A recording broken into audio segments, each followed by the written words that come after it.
Telespettatori Tele4, buongiorno, benvenuti a Sveglia Trieste, staremo insieme come sempre fino alle 10. Sveglia Trieste @tele4.it è l'indirizzo di posta elettronica a cui potete scrivere, laddove invece il numero di telefono è 040 977 8910. Gli ospiti che si alterneranno al mio fianco saranno il consigliere comunale di Fratelli d'Italia Gabriele Cinquepalmi e quindi dalle 9 alle 10 il segretario della FIOM, della provinciale della FIOM, Marco Relli, per parlare delle questioni che hanno a che fare con la Varsila. Ci collegheremo con la sala operativa della Polizia Locale, rivedremo alcuni servizi dei telegiornali andati in onda del telegiornale di ieri, insomma il solito menù. Allora, adesso intanto cominciamo con la pagina del meteo. Sapete che è in arrivo un certo quale peggioramento delle condizioni, ma leggiamo insieme. Intanto oggi una veloce depressione passerà a nord delle Alpi, determinando l'afflusso verso il Friuli Venezia Giulia di correnti in quota più fresche e instabili. Da domani l'avvicinamento di un nuovo anticiclone riporterà condizioni più stabili. Quindi per oggi nuvolosità variabile con rovesci o temporali sparsi, più probabili dalla tarda mattinata sulla zona montana e in seguito su pianura e costa. Qualche temporale localmente potrà essere anche forte, specie sulla fascia prealpina. Dal pomeriggio soffierà bora moderata sulla costa e sulle zone orientali. Già che ci siamo, vediamo anche l'evoluzione per domani. Al mattino dunque per domani si prevede cielo in prevalenza poco nuvoloso su pianura e costa, variabile sulla zona montana. Dal pomeriggio generali schiarite anche sulla zona montana. Dal pomeriggio generali schiarite, anche se sulla zona montana saranno possibili brevi piogge. Sulla costa e sulla pianura orientale soffierà bora moderata. Questo per quanto riguarda il meteo. Adesso possiamo incominciare la lettura dei giornali. Come sempre leggiamo il Piccolo e il Corriere della Sera. Nulla di fatto sulla Varsila è il titolo centrale del Piccolo, è il titolo di apertura. Il tavolo a Roma sulla Varsila si è aperto con l'azienda che ha ribadito la necessità di avviare la procedura di cassa integrazione, nello specifico il contratto di solidarietà. Apparentemente per Varsila questo voleva essere l'unico argomento all'ordine del giorno. I sindacati hanno dichiarato la loro contrarietà a questa impostazione, il governo ha ribadito che la sede per discutere degli ammortizzatori sociali è a livello aziendale o in Confindustria Alto Adriatico. I rappresentanti sindacali hanno provato ad incalzare l'azienda sugli impegni legati alla reindustrializzazione. Varsila ha risposto che al momento questo prosegue con H2 Energy. Il governo e le parti sindacali hanno ribadito che si tratta di una soluzione industrialmente insufficiente per un sito di queste dimensioni e di questa importanza. CGIL, CISL e UIL hanno poi chiesto all'azienda di dare disponibilità nel seguire il percorso che il governo, per bocca del ministro Urso, sta provando a tracciare. In questo senso Varsila ha affermato di poter prorogare l'accordo di novembre di un mese rispetto ai tempi fissati precedentemente, settembre 2023. Questo a fronte della disponibilità a discutere degli ammortizzatori sociali. Detto questo, la soluzione di alto profilo industriale e tecnologico promessa la scorsa settimana dal ministro delle imprese e Made in Italy Urso al momento non ha ancora un nome, cioè la natura dell'impresa rimane ancora riservata. Di questo logicamente parleremo più approfonditamente con Marco Relli dalle 9 alle 10. Mi sono dimenticato di dirvi che come sempre avremo anche il collegamento esterno. Gianluca Paladin credo che sarà in giro per la città, anche per vedere gli sviluppi di questi casi di cronaca verificatisi ieri a Trieste con 2 incendi. Difatti vedete, incendio nel grattacielo, morta una donna di 51 anni, nulla da fare per Monica Battisti, così si chiamava, in salvo il figlio, a fuoco un altro palazzo in via Revoltella.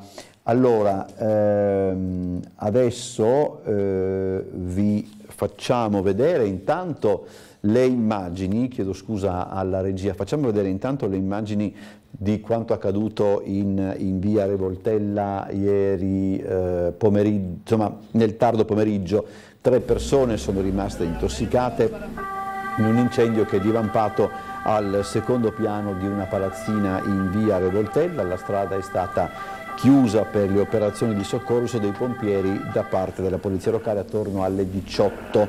La causa del rogo è da attribuire ad una pentola dimenticata accesa sul fuoco. A rimanere intossicata è stata una 91enne di origine slovena e la sua badante, anch'essa slovena di 68 anni. Il fumo ha raggiunto e saturato anche gli ambienti al piano di sopra, rendendo necessario anche il ricovero del proprietario dell'appartamento al terzo piano, un uomo di 65 anni. Tutte le persone sono state tratte in salvo dai vigili del fuoco.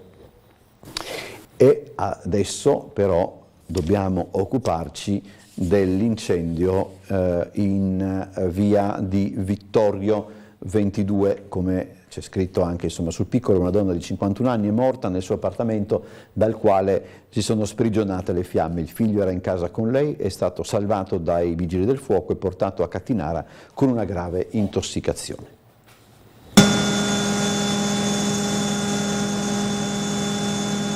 Le ambulanze qui, 2 ambulanze, e una ho visto che c'era qualcuno dentro. Sembra il figlio della signora che purtroppo è deceduta. Esatto, però la signora non la troviamo, cioè basta che non sia morta, non lo so. Purtroppo segnaliamo che c'è stato un morto. Sì? Sì. Allora se lei... Lo apprende così in diretta su Tele4. Sotto shock il vicino di casa per la morte di Monica Battisti, la 51enne che abitava al 4º piano dello stabile di via di Vittorio 22. Ha perso la vita nell'incendio scoppiato alle 4:30 del mattino. Il figlio che era in casa con lei portato d'urgenza a Cattinara per una grave intossicazione. Le fiamme sono partite dal soggiorno dell'appartamento, divorando qualsiasi cosa al suo interno.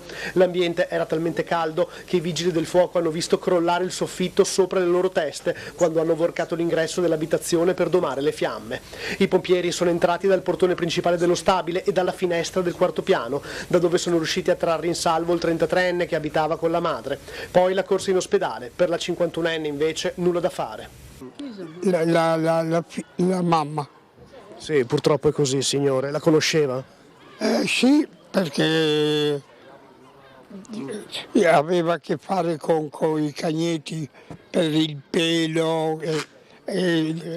Lo conoscevo, certo, giovane sui 51, 52. Ecco, così. Sì, conoscevo il figlio, avevo anche intravisto la madre, comunque anche lei aveva un cane, quindi ci incontravamo spesso fuori con i cani. Adesso aspettate di capire quando rientrare in casa. Sì, stiamo aspettando, siamo un po' in attesa del da farsi. La chiamata è partita all'alba, i pompieri sono arrivati quasi subito. Il palazzo di via di Vittorio è stato evacuato per permettere lo spegnimento del rogo e la messa in sicurezza. L'incendio è stato domato in 20 minuti, ma le sedie e i tavoli dell'appartamento al 4º piano, per lo più costruiti in plastica, quando hanno preso fuoco hanno rilasciato le pesanti tossine che hanno reso ancora più pericolose le inalazioni dei fumi. Secondo quanto preso, oltre al ragazzo di 33 anni, sarebbero rimasti intossicati anche 3 vigili del fuoco. Sul posto sono giunte le volanti della Polizia di Stato per i rilievi del caso, ancora ignote le cause dell'incendio.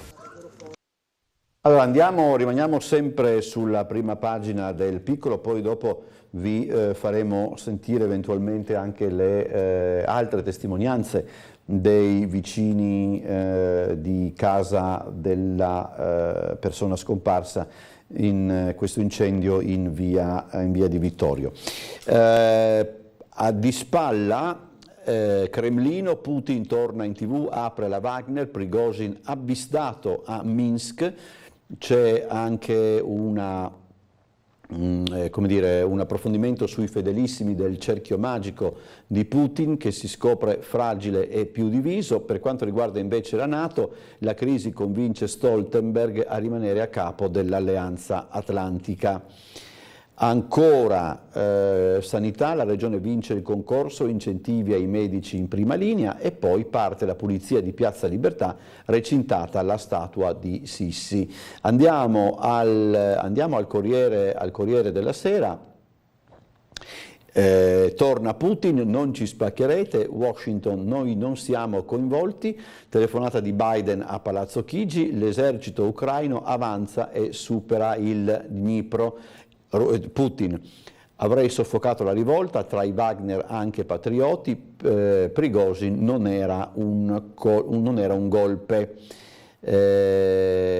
Secondo alcuni Putin sarebbe indebolito, secondo altri sarebbe tutto ciò una guerra fra bande. Dunque, droga a Meloni contestata, non mi fermo, basta lassismo, le droghe fanno male tutte, dice appunto Meloni. Cannabis, non ci pensa lo Stato, ci pensa la mafia, risponde Riccardo Maggi di Europa con uno striscione, non mi lascio intimidire, scontro nella giornata mondiale sulle droghe. Ci sono state delle elezioni in Molise, il Molise al centrodestra, regionali, Movimento 5 Stelle e PD battuti, l'anarchico Cospito, ricalcolata la pena, niente ergastolo in seguito all'appello, 23 anni. Ancora sulla morte del piccolo di 5 anni per una sfida su YouTube, la morte di Manuel, youtuber in SUV a 124 km all'ora. Poi c'è questa immagine di questo, insomma, diciamo ragazzo, ma insomma gli epiteti che mi vengono in mente, per dire la verità, sono altri, che incide sul muro del Colosseo il nome della sua ragazza. Rischia fino a 5 anni di carcere, 15.000 euro di multa. Il ragazzo che con una chiave ha sfregiato il muro del Colosseo è stato ripreso mentre incideva il suo nome e quello della fidanzata. Lo sdegno del ministro Sangiuliano va trovato e punito. Vediamo allora se riusciamo ad andare direttamente in questa pagina. Allora, eccola qua. Il video shock del turista che sfregia il Colosseo, il ministro atto gravissimo, incide con le chiavi il suo nome e quello della fidanzata, rischiano l'arresto. Il turista incide il proprio nome e quello della fidanzata accanto a lui sul Colosseo. Il video dello sfregio, ripreso da un altro visitatore, è stato postato sui social e diventato virale. Nel tondo il dettaglio dei nomi incisi con le chiavi.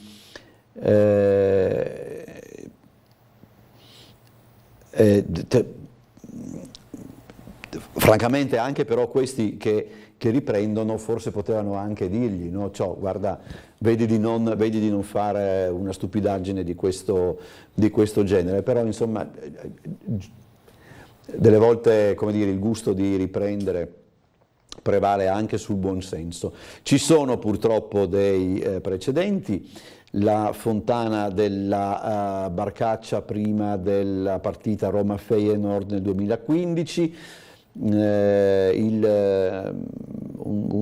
Andrew Shannon sfondò con un pugno una tela di Monet Besson d'Argenteuil avec un Volier, per il suo gesto fu condannato a 6 anni di reclusione e va più che bene. Poi c'è questo caso abbastanza incredibile, per dire la verità, di questa docente in una scuola superiore di Chioggia, che è stata destituita dal suo incarico. In 24 anni di servizio non si è presentata al lavoro per 20. La Cassazione ha confermato la sua inettitudine all'insegnamento durante gli unici 4 anni di servizio.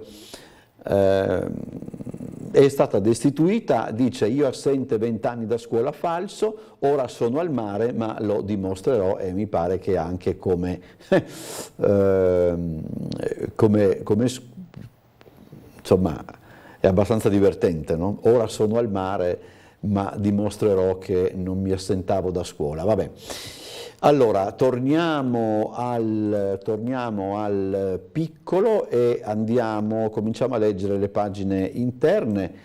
Nella seconda pagina c'è il racconto di quanto sta accadendo in Russia. la mano tesa di Putin: arruolatevi nell'esercito o trasferitevi in Bielorussia.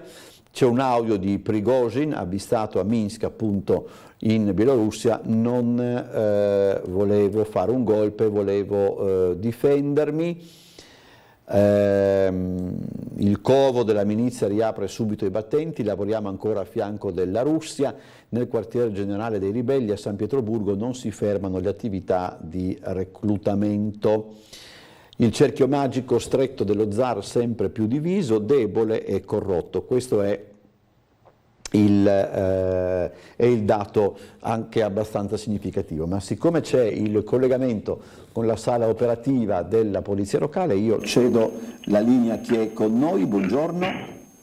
Buongiorno Bosazzi. Buongiorno Gurto, come va?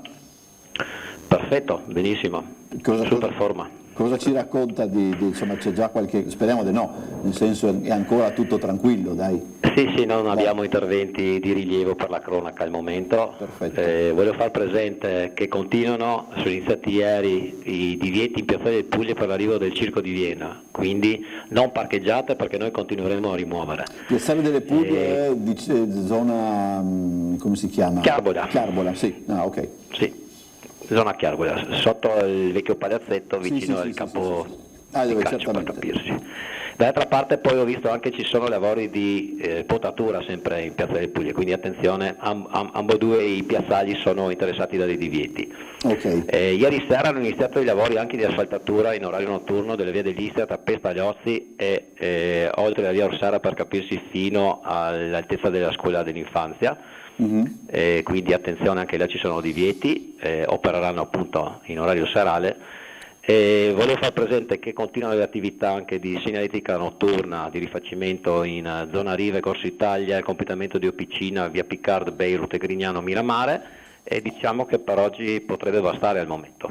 Sì, abbastanza corposa come cosa, ecco. Facciamo così come sempre, no, ispettore, ove aveste bisogno di segnalare qualche cosa, eventualmente ci chiamate. A questo punto speriamo di risentirci soltanto alle 13:20, perché insomma così significherebbe che non è successo niente. Anche noi confidiamo nella buona sorte. Ok, che tempo fa? Faccia attenzione, insomma, lei riesce a vedere il tempo, ispettore, adesso? Perché noi siamo qua chiusi e non capiamo ancora, non capiamo che tempo fa. Lei riesce a vedere il... sì, il cielo è un po' coperto, Okay. Al momento non dà nulla di preoccupante, Okay. Non vedo nubi grigie all'orizzonte. Perfetto. Grazie ispettore, buona giornata, ci sentiamo dopo. Altrettanto a tutti, saluti. Grazie all'ispettore Gurtner. Allora continuiamo a leggere il piccolo per quanto riguarda il cerchio magico di Putin. 2 capisaldi del regime, la stabilità e l'irremovibilità. Dopo 25 anni sono stati spezzati. Il mito del leader inflessibile che non si piega mai a un negoziato è andato in frantumi. Stoltenberg resta a capo della NATO, la crisi russa convince il norvegese, la danese Frederiksen non piace ai paesi dell'est. Al vertice di Vilnius dell'11 luglio la conferma dell'attuale segretario generale per un anno, allarme per la presenza della Wagner in Bielorussia, la Germania schiererà altri 4.000 uomini in Lituania per proteggere il fianco orientale. C'è una telefonata di Biden alla Meloni, visione comune su Kiev e Africa.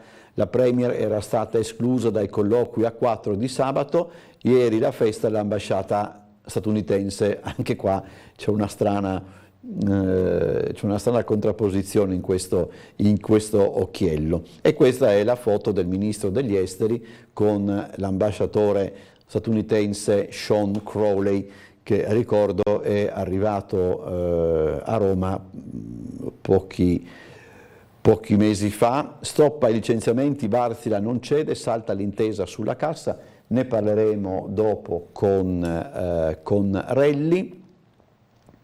Federica Imprestin sul Parlamento per inasprire le norme anti-delocalizzazioni. Scontro sulle pensioni. CGIL e UIL all'attacco, sempre al punto di partenza come al gioco dell'oca. La ministra Calderone propone un cronoprogramma per affrontare i vari temi. Incontro negativo, non c'è la volontà di aprire la trattativa, il ministro non ha alcun mandato. Riannodati i fili delle relazioni sindacali, bene l'impegno a modificare la legge Fornero. La riforma dunque resta incagliata tra anticipi, donne e anzianità. A dicembre scade quota 103, tornerebbe in vigore la norma osteggiata dalla Lega, via libera dell'INPS dal 1° luglio agli aumenti sugli assegni minimi con gli arretrati. Allora, andiamo avanti. C'è un'intervista al ministro della pubblica istruzione Valditara: stop alle sospensioni degli studenti, lavori socialmente utili per i bulli. L'annuncio del ministro dell'istruzione: la condotta peserà di più, nuove misure. Lo Stato darà sostegno legale ai docenti aggrediti e nei casi più gravi si costituirà parte civile. I tutor dovranno dialogare con i ragazzi e aiutarli a recuperare per evitare l'abbandono. Vorrei ascoltare gli studenti, ho chiesto agli ispettori di leggere i loro temi. Poi sarà interessante anche, vabbè, insomma. Direttori centrali a scadenza in agosto. Ecco, volevo vedere per esempio se in questa intervista si parla anche un pochettino dei programmi, perché poi siamo sempre là. Si possono fare tutti i discorsi che si vogliono, si possono chiamare le scuole come meglio si crede, però se non si interviene in maniera decisa sui programmi di italiano, storia ed altro, poco andremo avanti. Allora, volevo arrivare con la Corte Costituzionale ha accolto il ricorso della Regione, notti e straordinari al pronto soccorso saranno pagati di più. Ha raggiunto l'accordo per le risorse aggiuntive ai medici, in arrivo 9 milioni. Risultato di portata epocale, dice l'assessore Riccardi, salva l'autonomia finanziaria. Siamo nelle condizioni di fare scelte politiche sui medici e questo apre importanti scenari. Volevo arrivare alla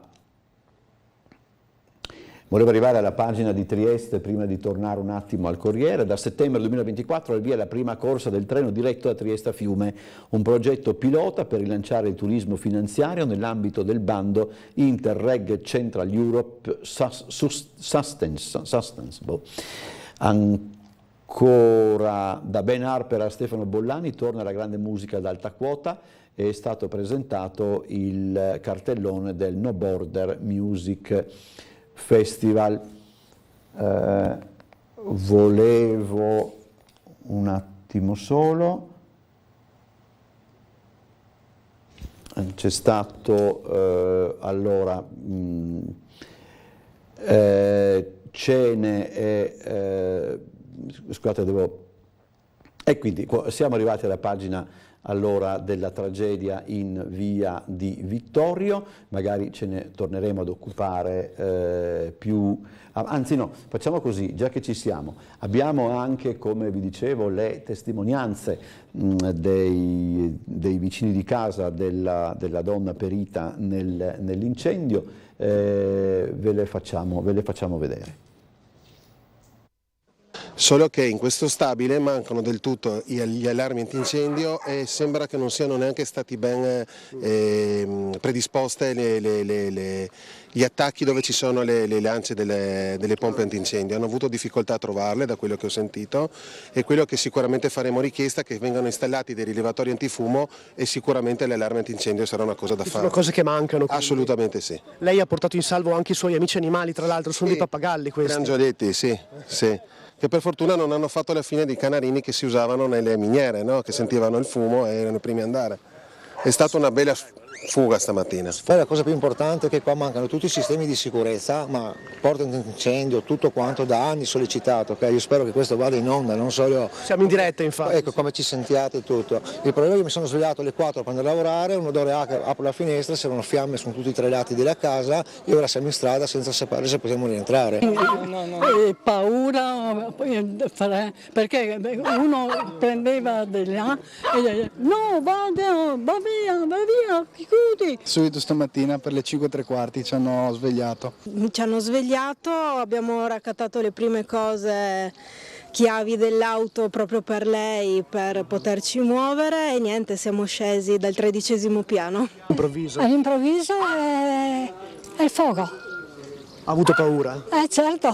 Avete raccolto le prime cose che avete trovato e siete dovuti uscire all'improvviso praticamente? Sì, 2 vestiti e siamo scesi.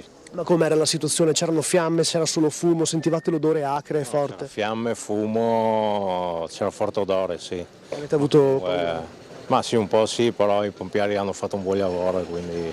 Da dove proveniva? Tutto dal 4° piano, da quel che sembrava? No? 4° piano, sì.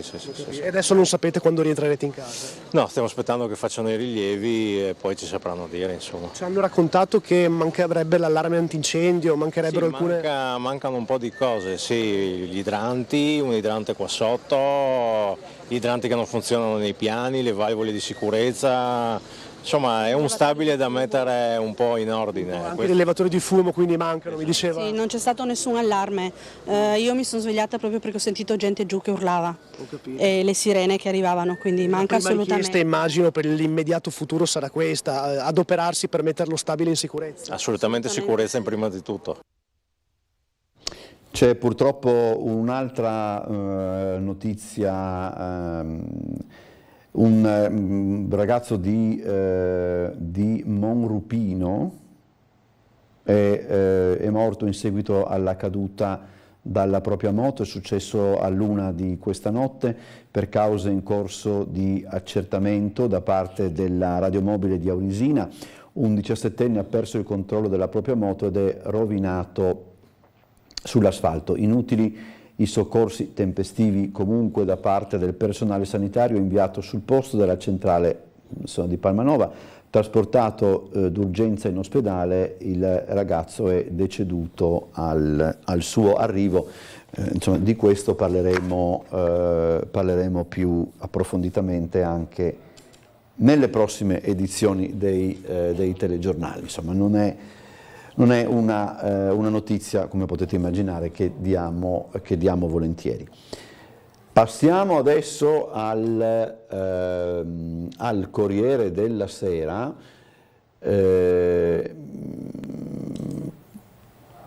Passiamo al Corriere della Sera e ritorniamo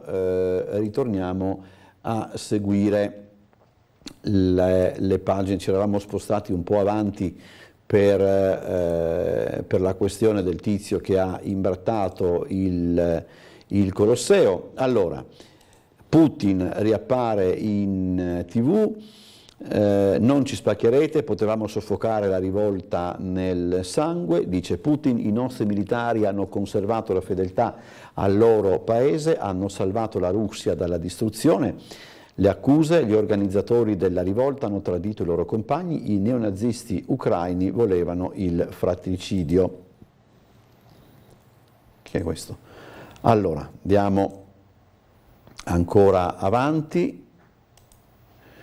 Gli incursori ucraini guardano il fiume Dnipro, direzione Crimea, scarponi sulla sponda sud ma si avanza piano. Commozione per Tigran e Mikita caduti a 16 anni.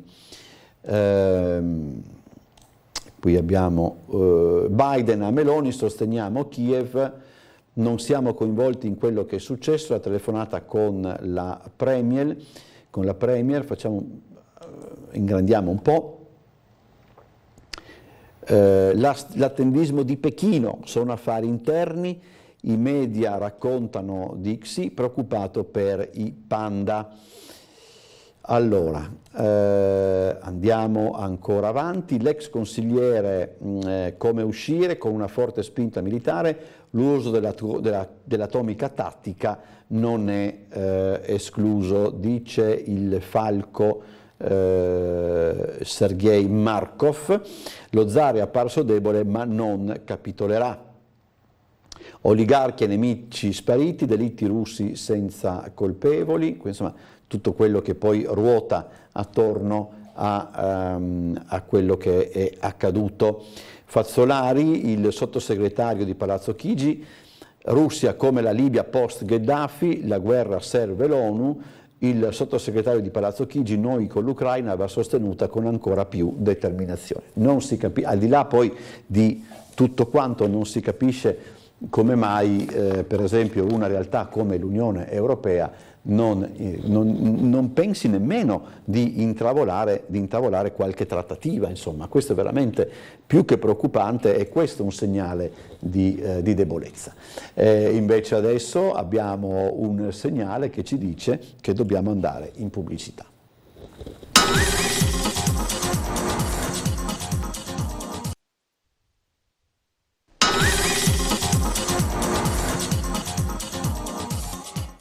Rientriamo in studio. Vi ricordo che gli ospiti che saranno con noi saranno il consigliere comunale di Fratelli d'Italia Gabriele Cinquepalmi e Marco Relli della FIOM CGIL. svegliatrieste@tele4.it, l'indirizzo di posta elettronica, 040 977 8910 è invece il numero di telefono cui potete chiamare per intervenire in diretta. Allora,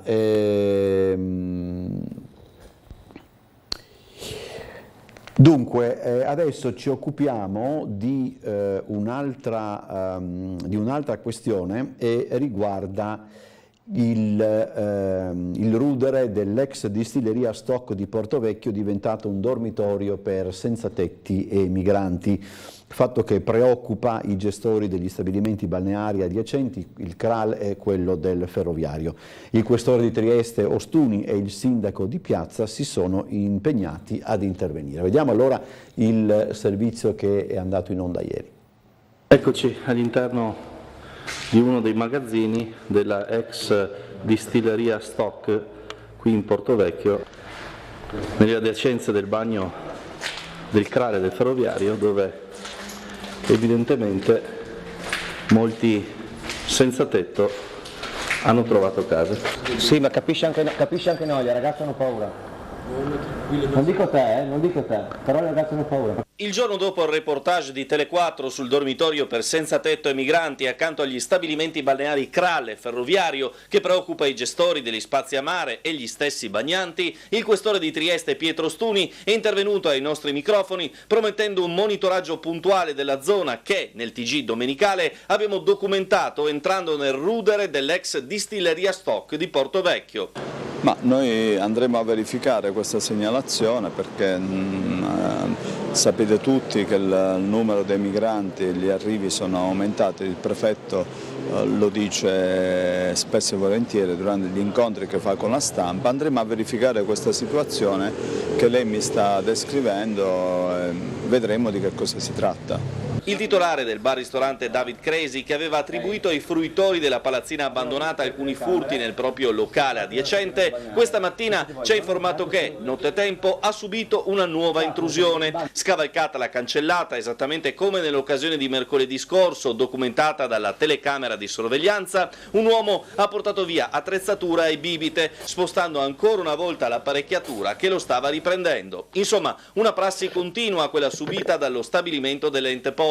Anche il sindaco di Trieste, Roberto Di Piazza, si è impegnato sul tema. Anche perché se facciamo la contravvenzione, questi la prendono e la buttano via, capisci? Non è che ho armi, anche se li faccio 500 euro, sai che 500 euro se uno fa la pipì in strada, ma questi prendono la multa e la buttano via. Questa è la realtà del paese. Dobbiamo essere molto più severi. Le persone sono spaventate, i bagnanti che hanno trovato queste situazioni in quello stabilimento. Certo, adesso comunque parleremo col questore e vediamo di mettere anche lì un servizio. Adesso ho un servizio fisso in Piazza Libertà per una settimana che ci sono i lavori.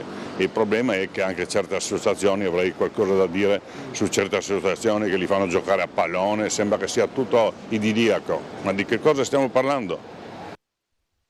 Continuiamo allora la lettura del Piccolo. Eravamo arrivati appunto alle pagine triestine: incendio nel grattacielo, madre muore soffocata, in salvo il figlio intossicato.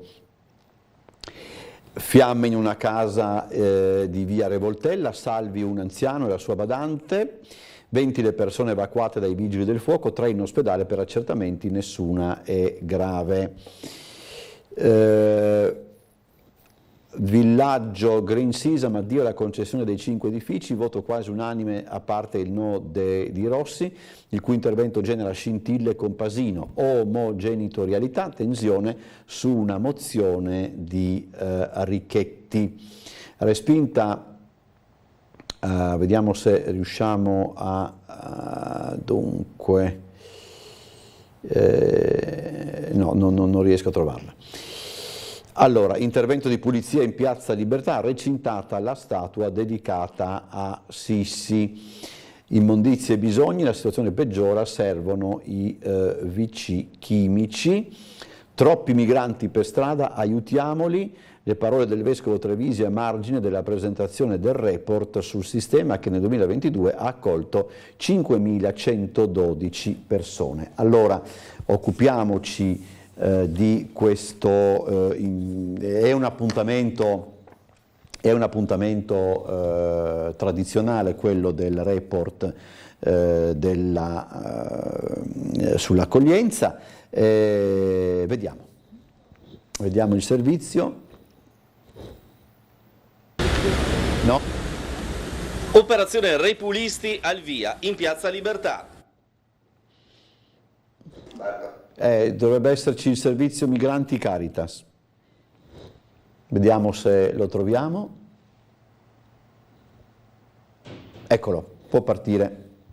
Sono circa 300 le persone che al momento non trovano posto nel circuito d'accoglienza a Trieste. Persone provenienti per la maggior parte dei casi dalla rotta balcanica e che vedono saturi circa 1.300 posti a disposizione delle realtà preposte alla gestione dell'accoglienza. Dai dettagli odierni del report 2022 emerge che il problema maggiore rispetto al collo di bottiglia che si è creato in città sia largamente riconducibile a un sistema di trasferimenti che nel 2022 in particolare è andato in tilt. All'interno funziona molto bene, abbiamo una qualità molto elevata dell'accoglienza, abbiamo un tasso di riconoscimenti, di protezione molto, molto buono. Il disagio si crea all'accesso al sistema. Il sistema non riesce ad assorbire il numero di persone, non perché sono numeri così elevati in arrivo, ma perché diversamente dagli anni precedenti il sistema dei trasferimenti veloci non funziona più. Oggi siamo arrivati a quasi 300 persone in strada e questo è collegato al fatto che in tutto giugno, che ormai sta finendo, sono stati fatti 30 trasferimenti, quindi tutte le persone che sono arrivate a giugno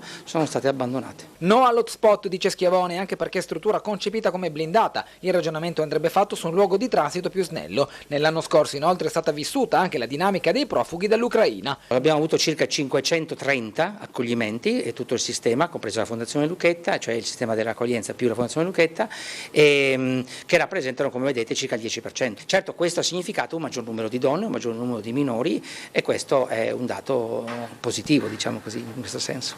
Più in generale i numeri indicano questo: 6.427 il totale delle presenze per provenienza, con 3.185 pakistani, 530 ucraini, 522 afghani, 514 persone dal Bangladesh nel 2022, a cui segue un elenco più esiguo di persone provenienti da altri paesi. Di queste l'anno scorso sono state accolte 5.112 persone, con 2.533 trasferimenti fuori Trieste. Trovare nuovi posti è praticamente impossibile, è difficile.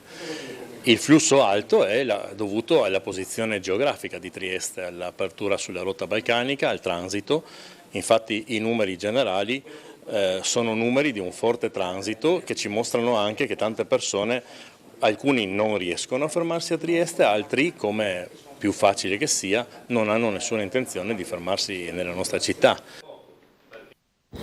Allora, ho ripreso la questione, visto che poi il consigliere Cinquepalmi è uno dei protagonisti di quanto accaduto e sarà con noi dalle 8 alle 9, allora si parla del Consiglio Comunale di ieri.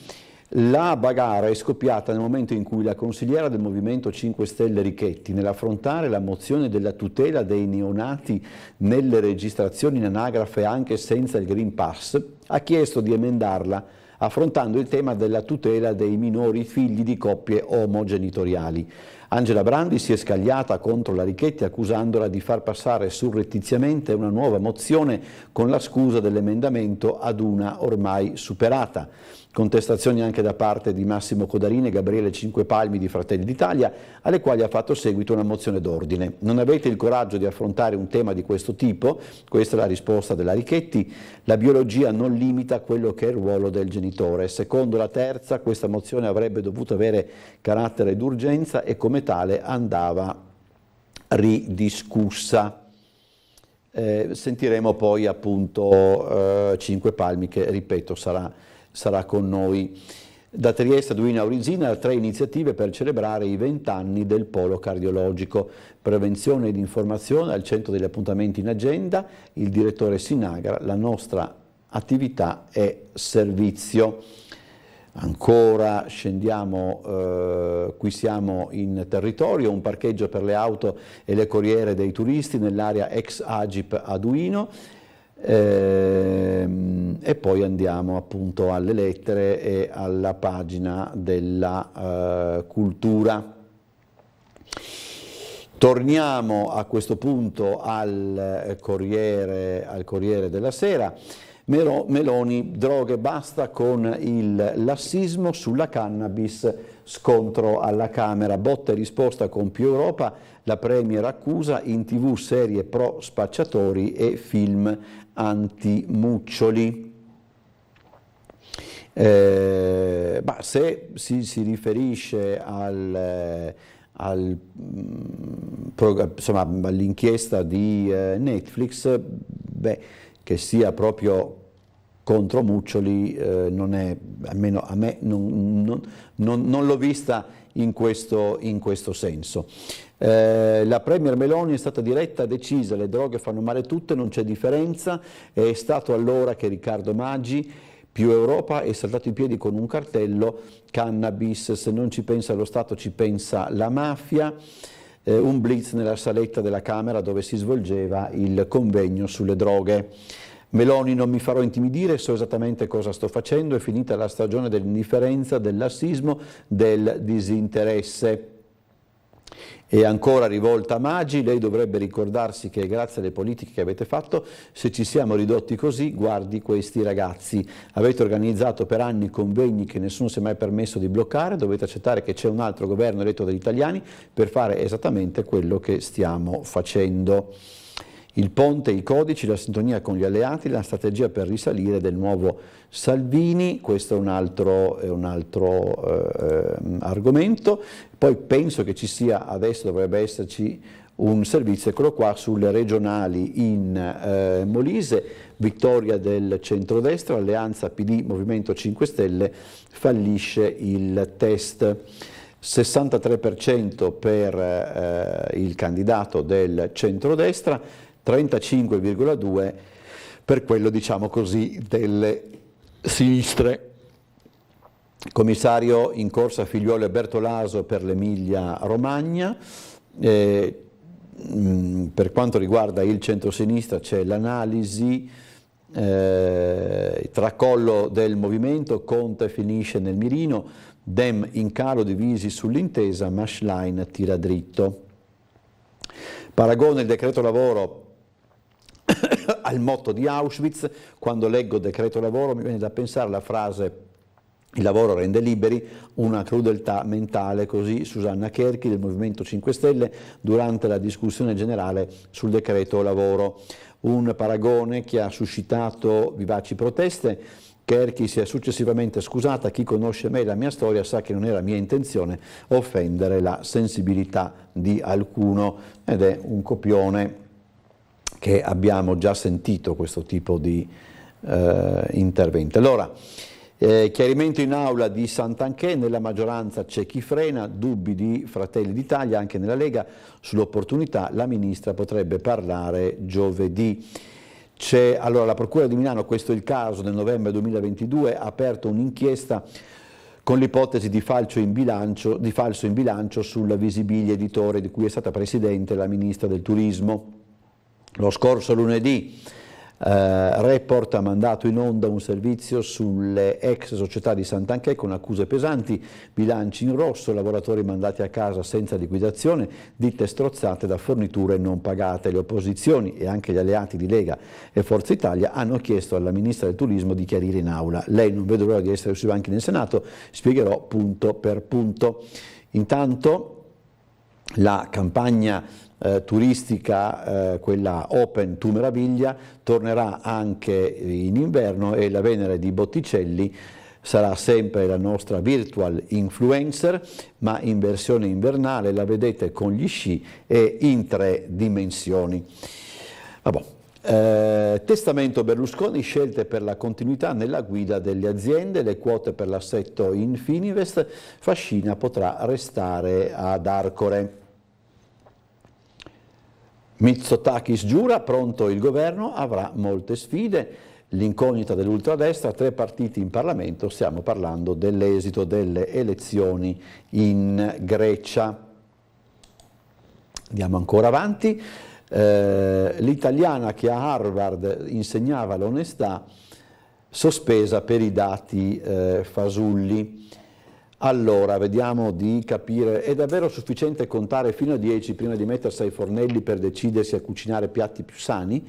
E basta firmare una dichiarazione di integrità in testa alla dichiarazione dei redditi piuttosto che in calce per compilarla con maggiore onestà? Sono solo 2 delle domande cui cerca di rispondere chi si occupa di scienze comportamentali, ovvero come nei piccoli cambiamenti delle attività quotidiane influiscono sulle nostre scelte. Una delle autorità mondiali in questo campo è l'italiana Francesca Gino, che è titolare della cattedra di Business Administration alla Business School di Harvard.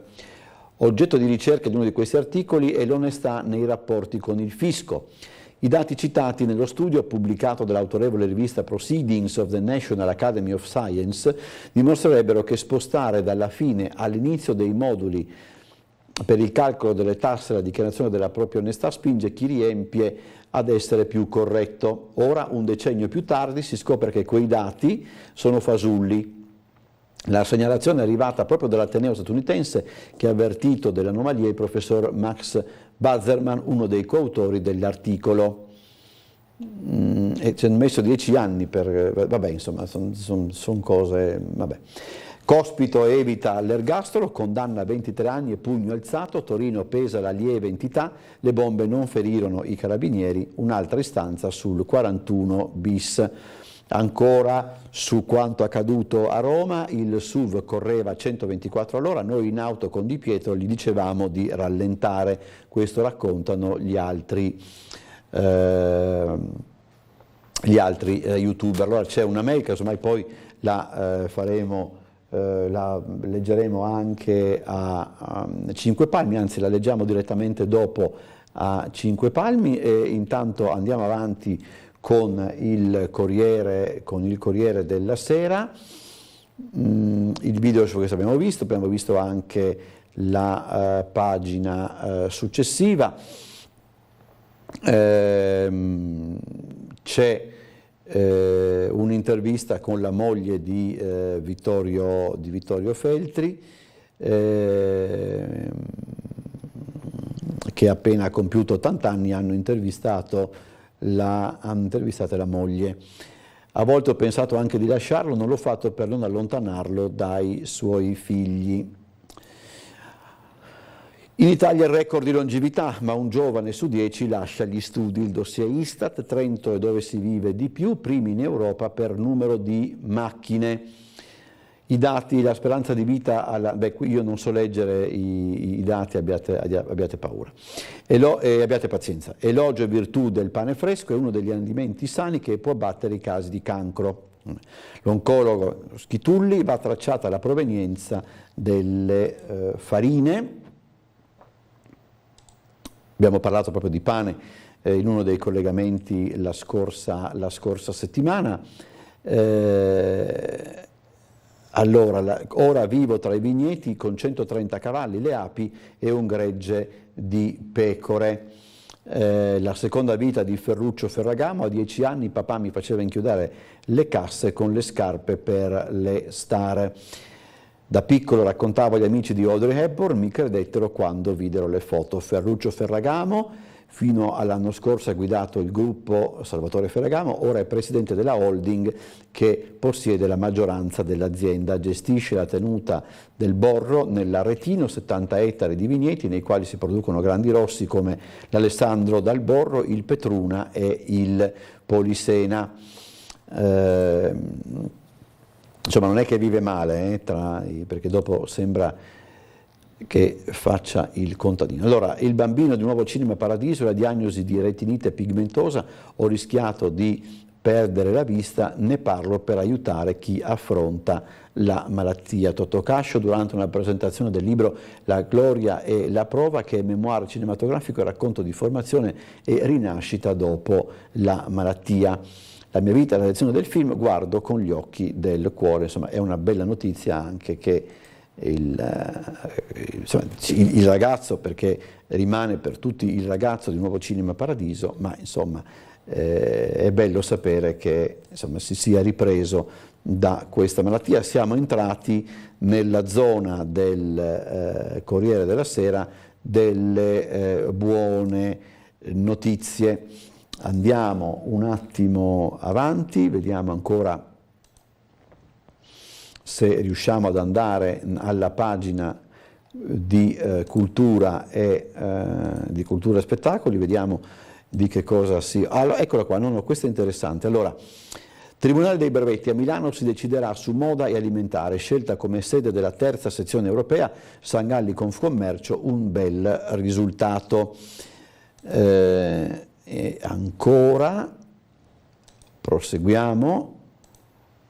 Qui siamo proprio in piena, questa è la pagina economia, insomma abbiate pazienza, queste sono le pagine le pagine finanziarie. Andiamo, allora cultura, vediamo cultura, il pontefice mediatico, Gregorio VII fu un abile comunicatore, va bon.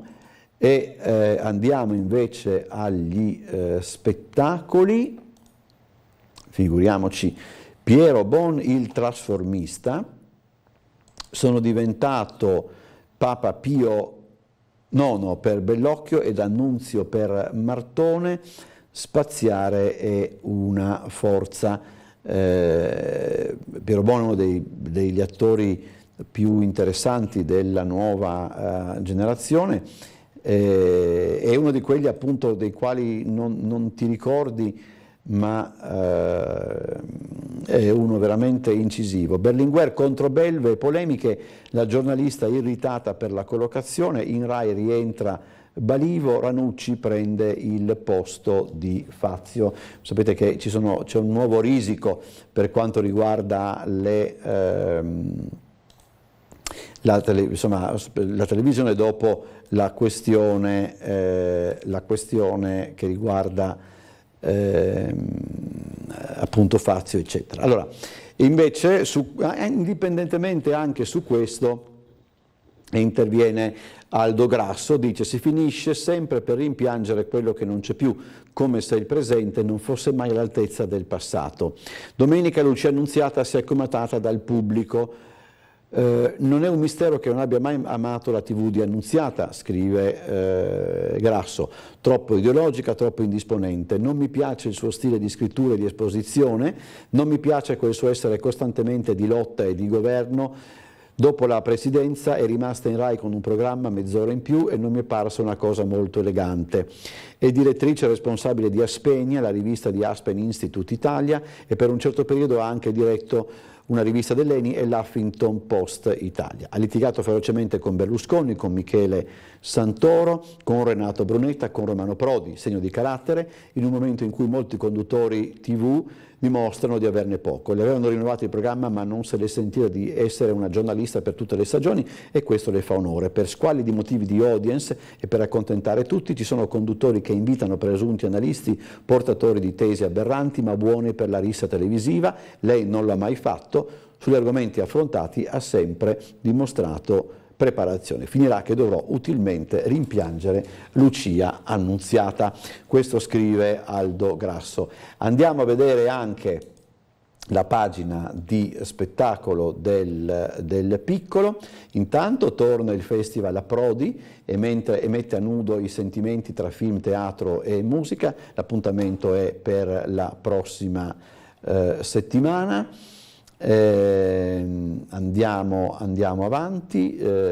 Triestina, accelerazione per il passaggio di quote da Atlas agli americani, formalizzazione a giorni. Allora di questo si è occupato anche il nostro Bernardo Gulotta. Vediamo il servizio di ieri e poi andremo direttamente in pubblicità. Questo servizio riguarda appunto la Triestina. Vediamo di darvi giusto un attimo un accenno. Voci di mercato danno per imminente la cessione della Triestina a un gruppo americano, la LBK Capital, la cui trattativa dovrebbe concludersi questa settimana. Si fanno sempre più insistenti le voci di una possibile svolta societaria in casa triestina. Attraverso il web filtra l'indiscrezione che per il passaggio di proprietà dall'attuale con il presidente Simone Giacomini a una riconducibile alla LB Capital LLC, società creata ad hoc come riporta trivenetogol.it, dietro alla quale ci sarebbe la regia di un fondo di proprietà di un grosso investitore di Atlanta, sarebbe questione di giorni, addirittura 48 ore per chiudere l'accordo. Gli ultimi rumors di fatti identificano in persone vicine al patron del Venezia Duncan Niederauer gli interessati al progetto Triestina, attorno al quale graviterebbe anche la figura dell'ex Cagliari Stefano Capozucca come nome forte in qualità di futuro direttore sportivo, ruolo che a oggi sembrava poter essere assegnato ufficialmente a Ernesto Salvini sotto la proprietà Giacomini, ma della quale definizione non vi è stata data investitura ufficiale. Intanto venerdì la Covisoc, la commissione di vigilanza sulle società di calcio professionistiche, darà il suo responso riguardo la regolarità dell'iscrizione al prossimo campionato, forse un tassello di sblocco delle trattative che il web danno come in uno stato di avanzamento molto spinto e prossimo ad essere annunciato. Di certo c'è la necessità di stringere i tempi per far sì che la dirigenza, a prescindere da quale, possa operare sul mercato alla ricerca dei ruoli chiave. A oggi ballano il direttore sportivo e l'allenatore, nonché gli elementi che poi scenderanno in campo nella prossima stagione.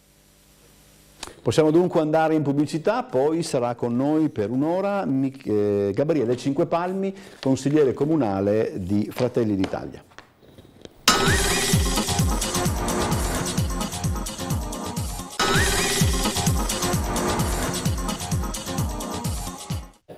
Eccoci, allora siamo pronti in compagnia di Gabriele Cinquepalmi, consigliere comunale di Fratelli d'Italia. Grazie per essere venuto nei nostri studi. Allora abbiamo, chiedo scusa, intanto una mail che adesso ritrovo, eccola qua.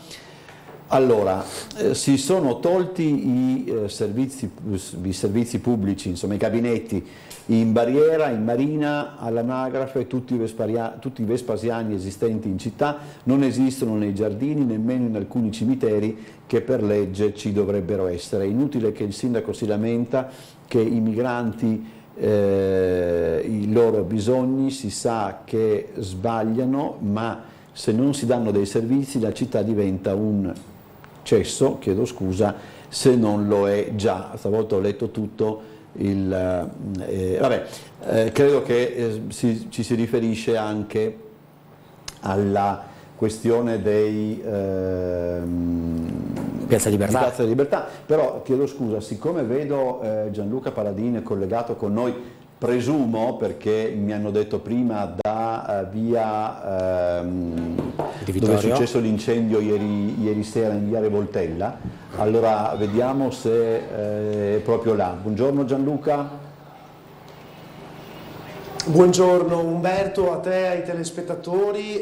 Sì, siamo in via Revoltella 4, ieri è scoppiato l'incendio qui intorno alle 5:30 del tardo pomeriggio e abbiamo già intervistato la signora che sta al piano sopra di me rispetto al quale sono io, che ci ha raccontato scusate, un po' le impressioni della giornata, perché lei è tra le 20 persone che sono state evacuate nel pomeriggio di ieri per permettere ai pompieri le operazioni di messa in sicurezza dell'area e di soccorso, perché sono state soccorse 2 persone anziane e una badante. Questo è l'appartamento interessato dall'incendio. Fra un po' proveremo a bussare perché la persona ieri era stata portata in ospedale, vedremo anche un po' la situazione.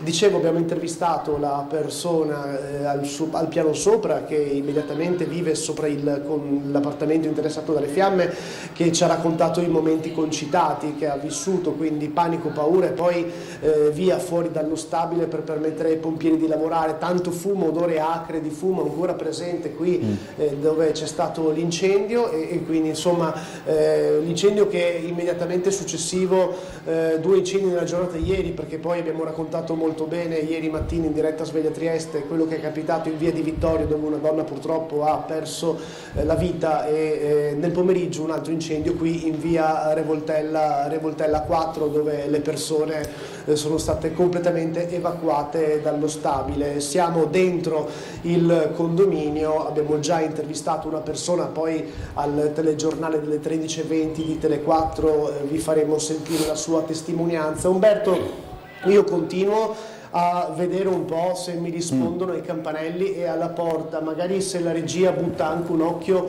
su quello che sto facendo da due in modo tale che se per caso qualcuno mi apre, esatto, se per caso qualcuno mi apre e mi parla potete vederlo subito in onda in diretta. A te la linea, Umberto. Complimenti per questa inquadratura tipo la donna che visse 2 volte. Allora,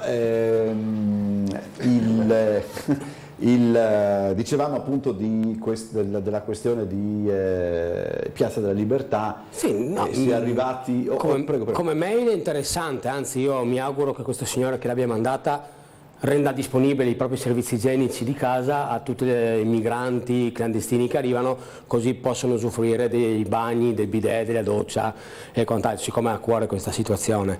Per quanto mi riguarda, il problema non sono i bagni che mancano in zona stazione, ma sono proprio i migranti che stazionano.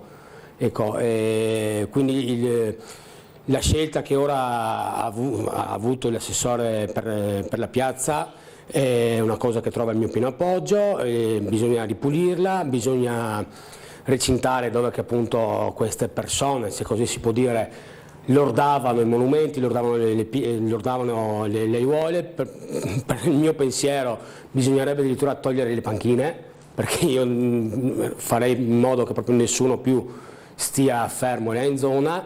Il problema non è appunto l'assenza dei servizi igienici, perché il comune, e non è il comune ma i cittadini, perché voglio ricordare che qualsiasi cosa che poi il comune fa sono i cittadini che pagano, possono creare dei bagni, dei servizi igienici per questi migranti, per questi clandestini che stazionano in piazza.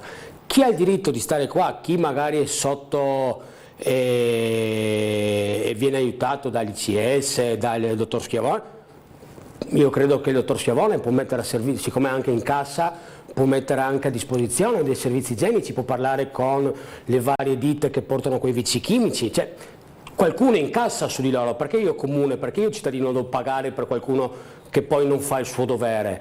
Quindi per quanto mi riguarda i servizi igienici magari mancano, ma per i turisti, questo sì, anche se vediamo che comunque nei vari bar, nei vari locali pubblici il bagno è sempre a disposizione, perché così deve essere, quindi diciamo che il turista può avere... Qual è la disposizione proprio, non so se si può parlare di legge o... Sì, allora il bagno nei locali pubblici è a disposizione di qualsiasi persona, non solo del cliente.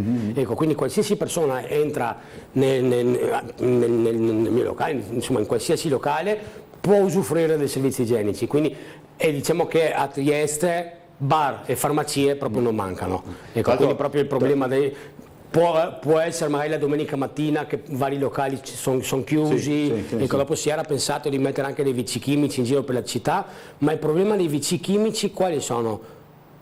La bora. È successo più volte che questi bagni, vengono spostati, ecco, quindi non è una cosa come facile soluzione, ecco, quindi diciamo che il comune assieme appunto ai vari esercenti i turisti possono appunto adoperare i bagni. Ok, sentiamo la telefonata che è in linea, buongiorno. Sì, pronto, buongiorno, sono in linea? Sì, prego, buongiorno. Dottor Bosazzi, buongiorno a lei e al suo ospite.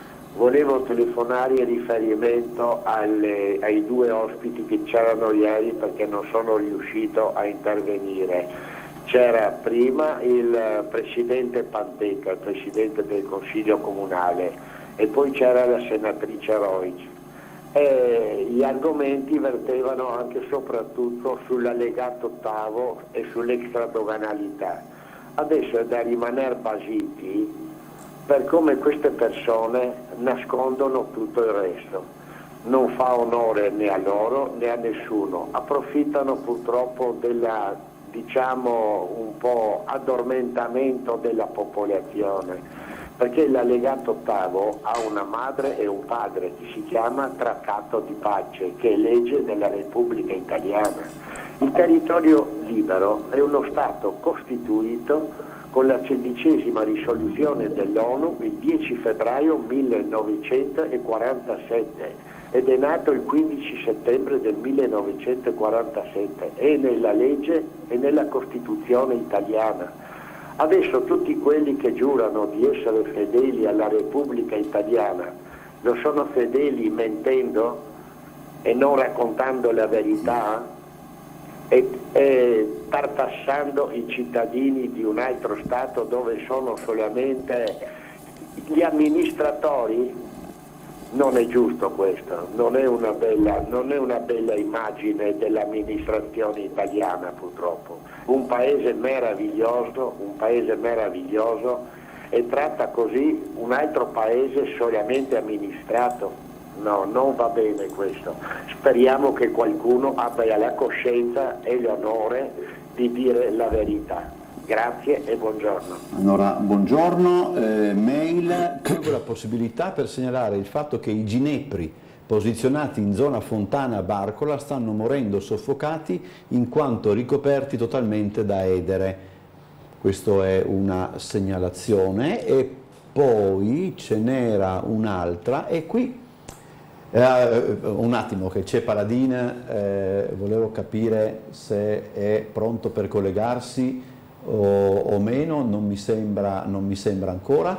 E invece c'è un'altra. Sì Umberto, sto andando molto spedito a bussare a suonare tutti i campanelli, a bussare alle varie porte per sapere se qualcuno ci parla. Poco fa ho intervistato un'altra persona che è stata sfollata ieri e mi ha raccontato un po' la sua situazione. Qui tutte le finestre dello stabile sono aperte perché ovviamente l'odore è importante, quindi hanno tutti aperto ovviamente le varie finestre a ogni piano di questa palazzina perché per far sfollare via l'odore che effettivamente è ancora molto forte. Sembra che l'incendio del primo piano sia partito dal vano cottura, quindi non è scartata l'ipotesi della classica pentola sul fuoco che possa aver innescato appunto l'incendio, dove un anziano disabile se la stava vedendo davvero brutta insieme alla propria badante, perché sono stati soccorsi dai vigili del fuoco e portati all'ospedale di Cattinara con una leggerissima intossicazione, nulla di grave per fortuna, però insomma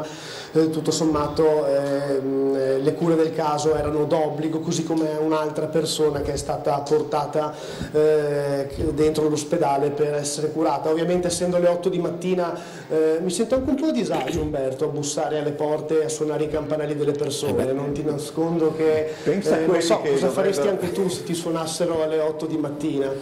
Ma io alle 8 di mattina sono già qua, per cui è impossibile che io possa essere. Questo è vero, Umberto, non saresti in casa, quindi effettivamente. A parte il lunedì, ecco, se fosse il lunedì ti consiglierei. Sì, è vero, sei la prima persona di noi che arriva al lavoro, quindi insomma ti consiglierei di evitare va riconosciuto e detto pubblicamente. Ma fai le scale a piedi, perché sentivo prima un po' di fiatone anche, questo mi preoccuperebbe.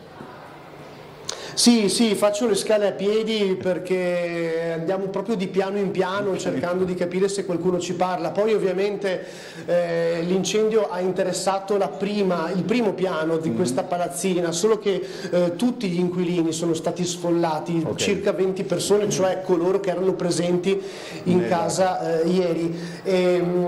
Al primo piano, bussando alla porta, non ci ha risposto nessuno, quindi insomma è chiaro che siamo qui anche a verificare se qualcuno ci può raccontare un po' le sue impressioni, visto che hanno passato la serata in strada fino alle 9. Poi specifichiamo, sono rientrati di intervenire a una certa ora, sono rientrati. A una certa ora sono rientrati, sì, vediamo se... Buongiorno Tele4, c'è qualcuno?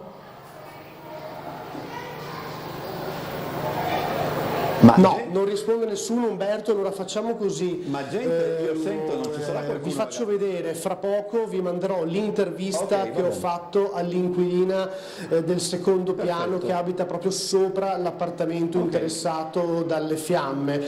Fra pochissimo la potremo vedere, l'abbiamo registrata poco fa. Intanto ti cedo la linea, Umberto. Peccato non sono riuscito a dargli un piccolo consiglio. Quando da ragazzino che portavo le pagine gialle, le pagine bianche in giro, si andava sull'ultimo piano in ascensore e poi si tornava verso giù.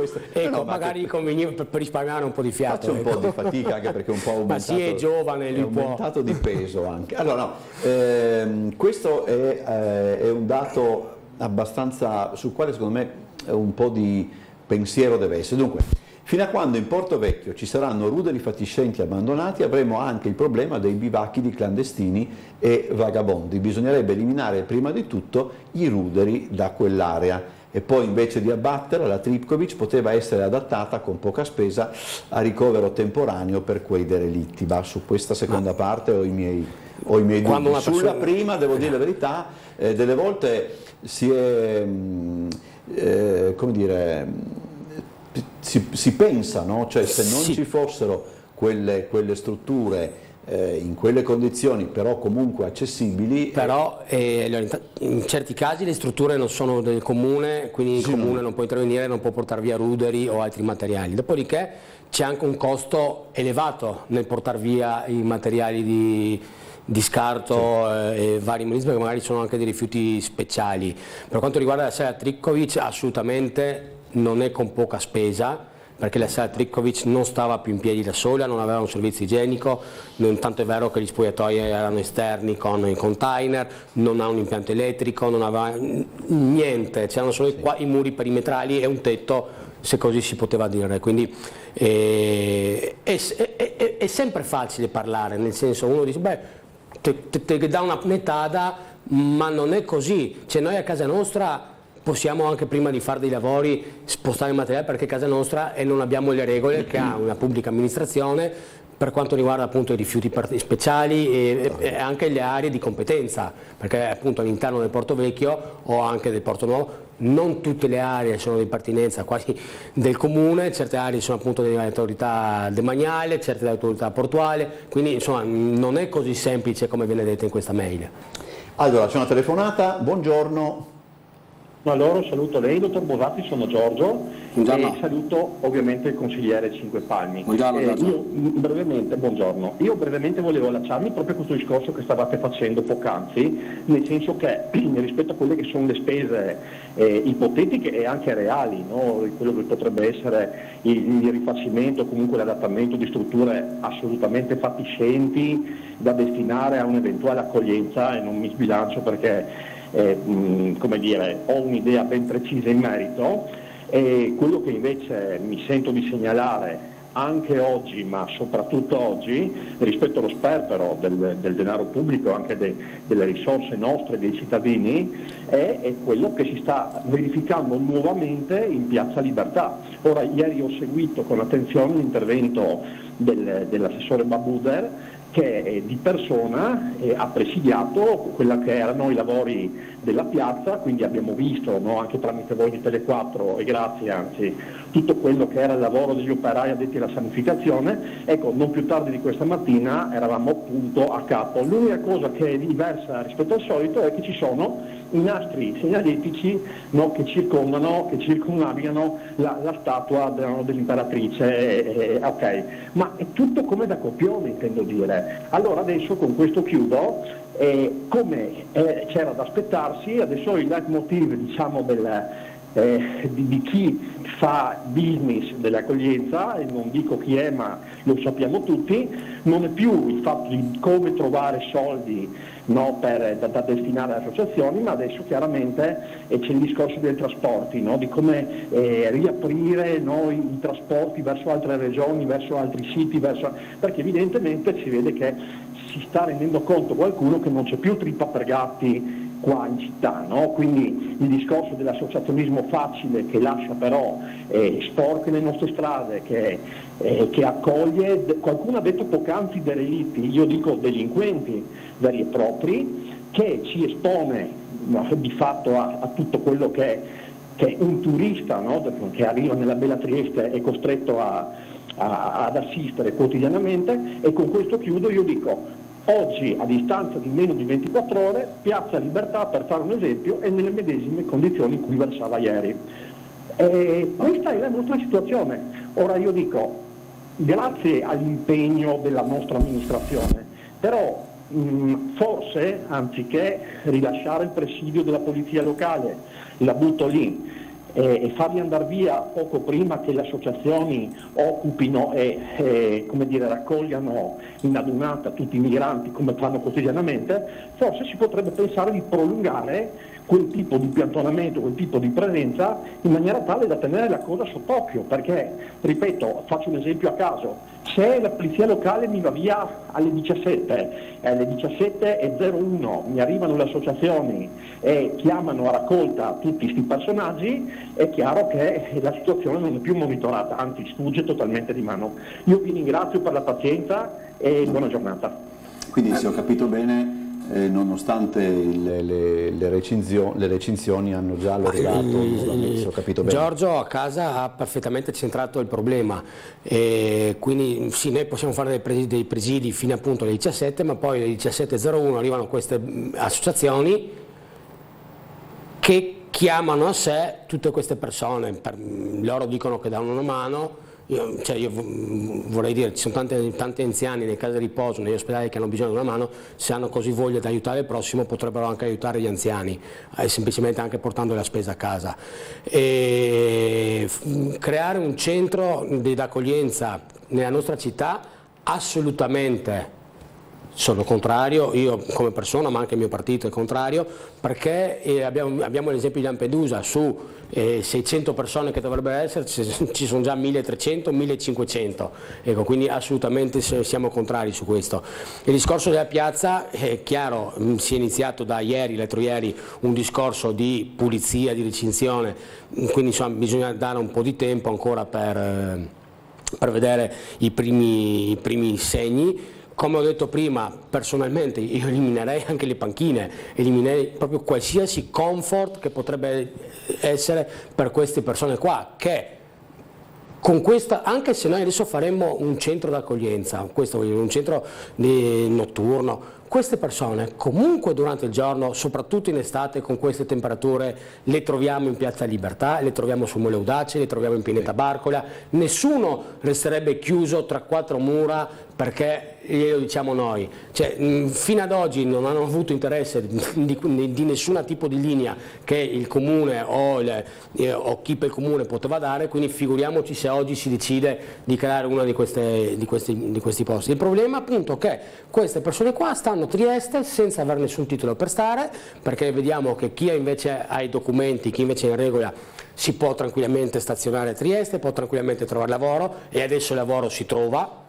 Che non mi si venga a dire che manca il lavoro a Trieste, perché adesso lavoro c'è la richiesta in qualsiasi forse non lo so, nell'ambito degli insegnanti probabilmente non c'è, però nell'ambito privato, sia nella cantieristica che nel commercio che nel turismo, il lavoro si trova, quindi qualsiasi persona che oggi è serio, ha i documenti, vuole lavorare, indifferentemente dalla nazionalità che lui è e indifferentemente dal sesso, maschio, femmine, qualsiasi cosa, trova lavoro in una giornata. Ecco, questo qua lo metto per iscritto. Allora, credo che abbiamo l'intervista che Gianluca Paladina ha realizzato con una signora dello stabile interessato dall'incendio di ieri nel tardo pomeriggio. Vediamo allora questa intervista.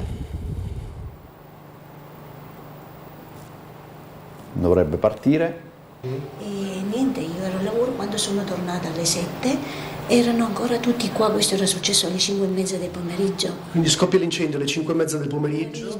E mio marito ha sentito un odore di fumo, si è affacciato qua e ha visto tutto nero. E allora qualcuno del ricreatorio ha chiamato, perché si vedevano proprio di là i fumi che uscivano, perché il signore sotto la cucina da quella parte. Quindi è subito l'appartamento qua sotto di lei? Sì, subito qua al primo piano, che comprende l'appartamento tutti e due questi qua, diciamo, no? Ed è una persona anziana quella che è stata soccorsa? È anziana ed è anche inferma, perché non lo si vede mai fuori, è sempre chiuso in casa. Sembra la classica pentola sul fuoco magari. In effetti così hanno detto, questo è per sentito dire dagli altri condomini, che c'era una pentola che stava cucinando le patate, e quindi non si sono accorti. Non so se c'era anche la badante, perché il signore ha anche una badante, ma questo non lo so dire. Sì, in salvo anche la badante che era con lui, quindi confermo. Bene, perfetto. E il signore è salvo? Il signore è salvo, leggermente intossicato, ma sta bene. Anche questo signore qua di fronte è andato in ospedale, anche lui, sì. No, per via precauzionale sono stati ovviamente ricoverati, però stanno meglio. Il signore è tornato a casa, non so se il signore di sotto è tornato. Adesso lo verificheremo. Lei ieri è stata evacuata dal locale, dallo stadio? Siamo stati fino a quasi alle 8 giù in portone, qua in strada. Hanno chiuso anche la strada, sono stati erano le 9, erano ancora i vigili qua sotto che controllavano. Sono venuti prima poi per le case per vedere se c'era intossicazione, se c'era l'hanno fatto la prova del CO2, cioè sì, quelle cose lì, e a noi ci hanno fatto entrare. La signora di fianco qua ancora no, è rimasta ancora giù, insomma erano le 9, erano ancora i vigili giù. Accidenti, ha avuto paura, temeva? Certamente, io ho ancora mal di testa, le dirò, anche se non c'è niente, però in casa si sente ancora odore di fumo. Noi siamo stati tutta la notte con le finestre aperte, abbiamo dormito con le finestre aperte, però insomma stiamo bene. Come sono entrato ho sentito l'odore acre subito del fumo. Ho sentito, si immagina, e da ieri così proprio gratta proprio la gola, devo dire la verità, però d'altra parte più che arieggiare altro, ma è proprio qua nella colonna, no, che si sente proprio tanto. Sì, è vero. Infatti, bene. Signora, io la ringrazio e sono qui che giro per il condominio, va bene? Sono in condizioni pietose. No, ma sta benissimo, ci mancherebbe. Sono io che mi presento alle 8 di mattina a casa delle persone, quindi. Bene, buon lavoro. Grazie, arrivederci, buongiorno. Ringraziamo anche noi questa signora veramente molto gentile e cordialissima. Allora, niente, dobbiamo andare in pubblicità fra l'altro, quindi ci vediamo dopo la pubblicità.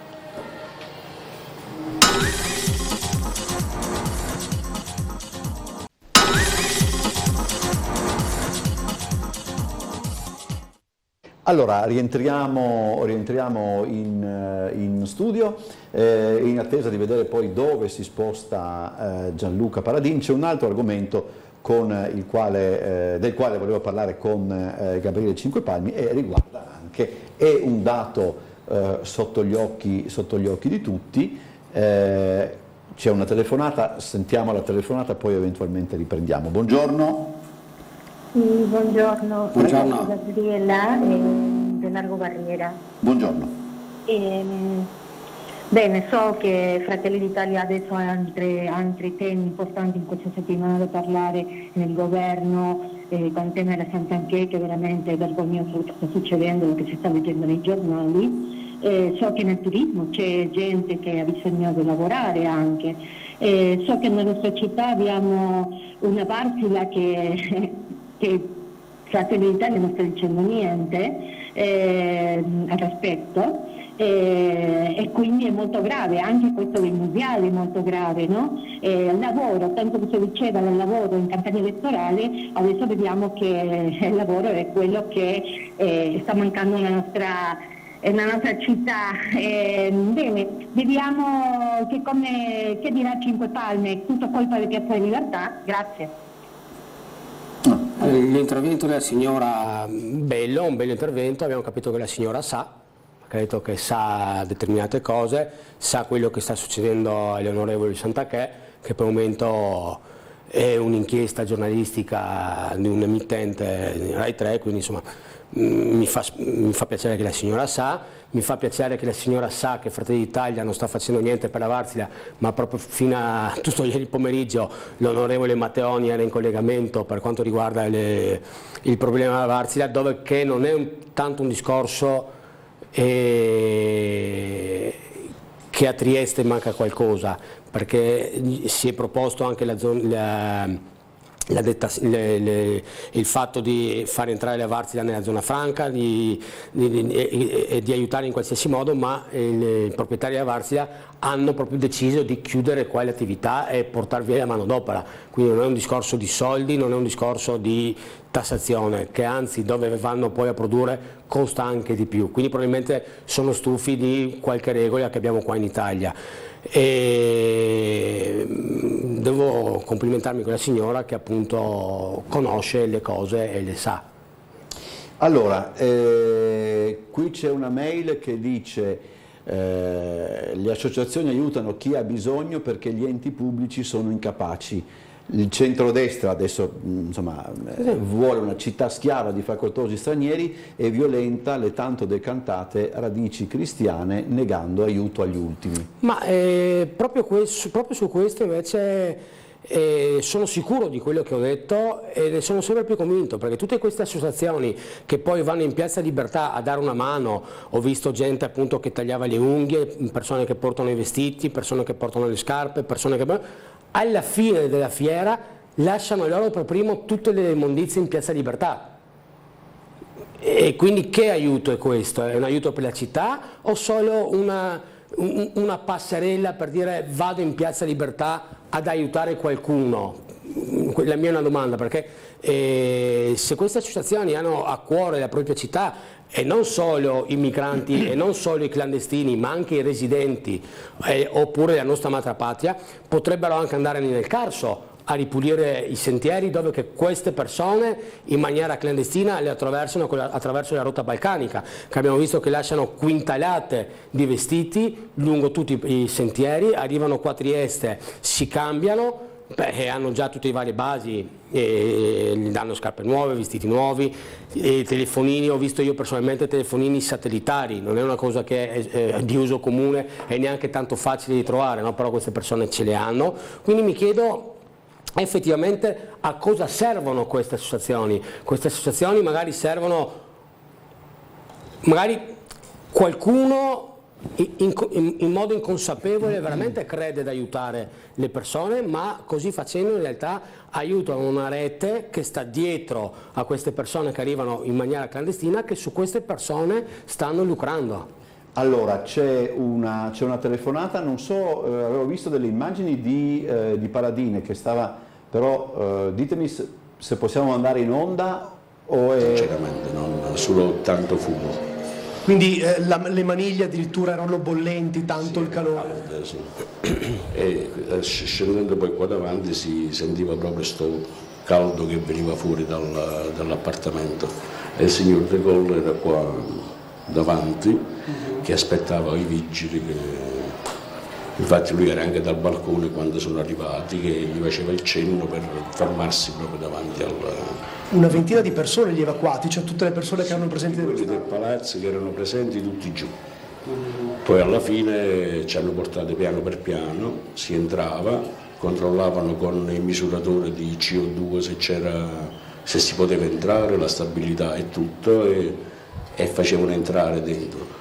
A loro gli hanno detto di restare ancora giù per un po' di tempo perché non era tanto igienico stare dentro. Vabbè, direi la casa, ovviamente anche il suo appartamento puzza da morire di fumo in questo momento. Ancora adesso noi siamo stati con le finestre aperte tutta la notte per far arieggiare, e comunque si sente ancora Avete avuto modo di parlare con l'inquilino? Si dice di una pentola sul fuoco che possa aver innescato. Si sentiva questo, però l'hanno portato via addirittura con l'ambulanza, con l'autoscala, con la barella sull'autoscala l'hanno portato via. E c'era anche una badante, mi pare. Sì, dicono sì, che dicono di averla vista che è arrivata verso le 4:30 e poi dopo verso le 5 e qualcosa è successo tutto sto, per cui... E siete stati fuori fino a che ora più o meno? Fino alle 9?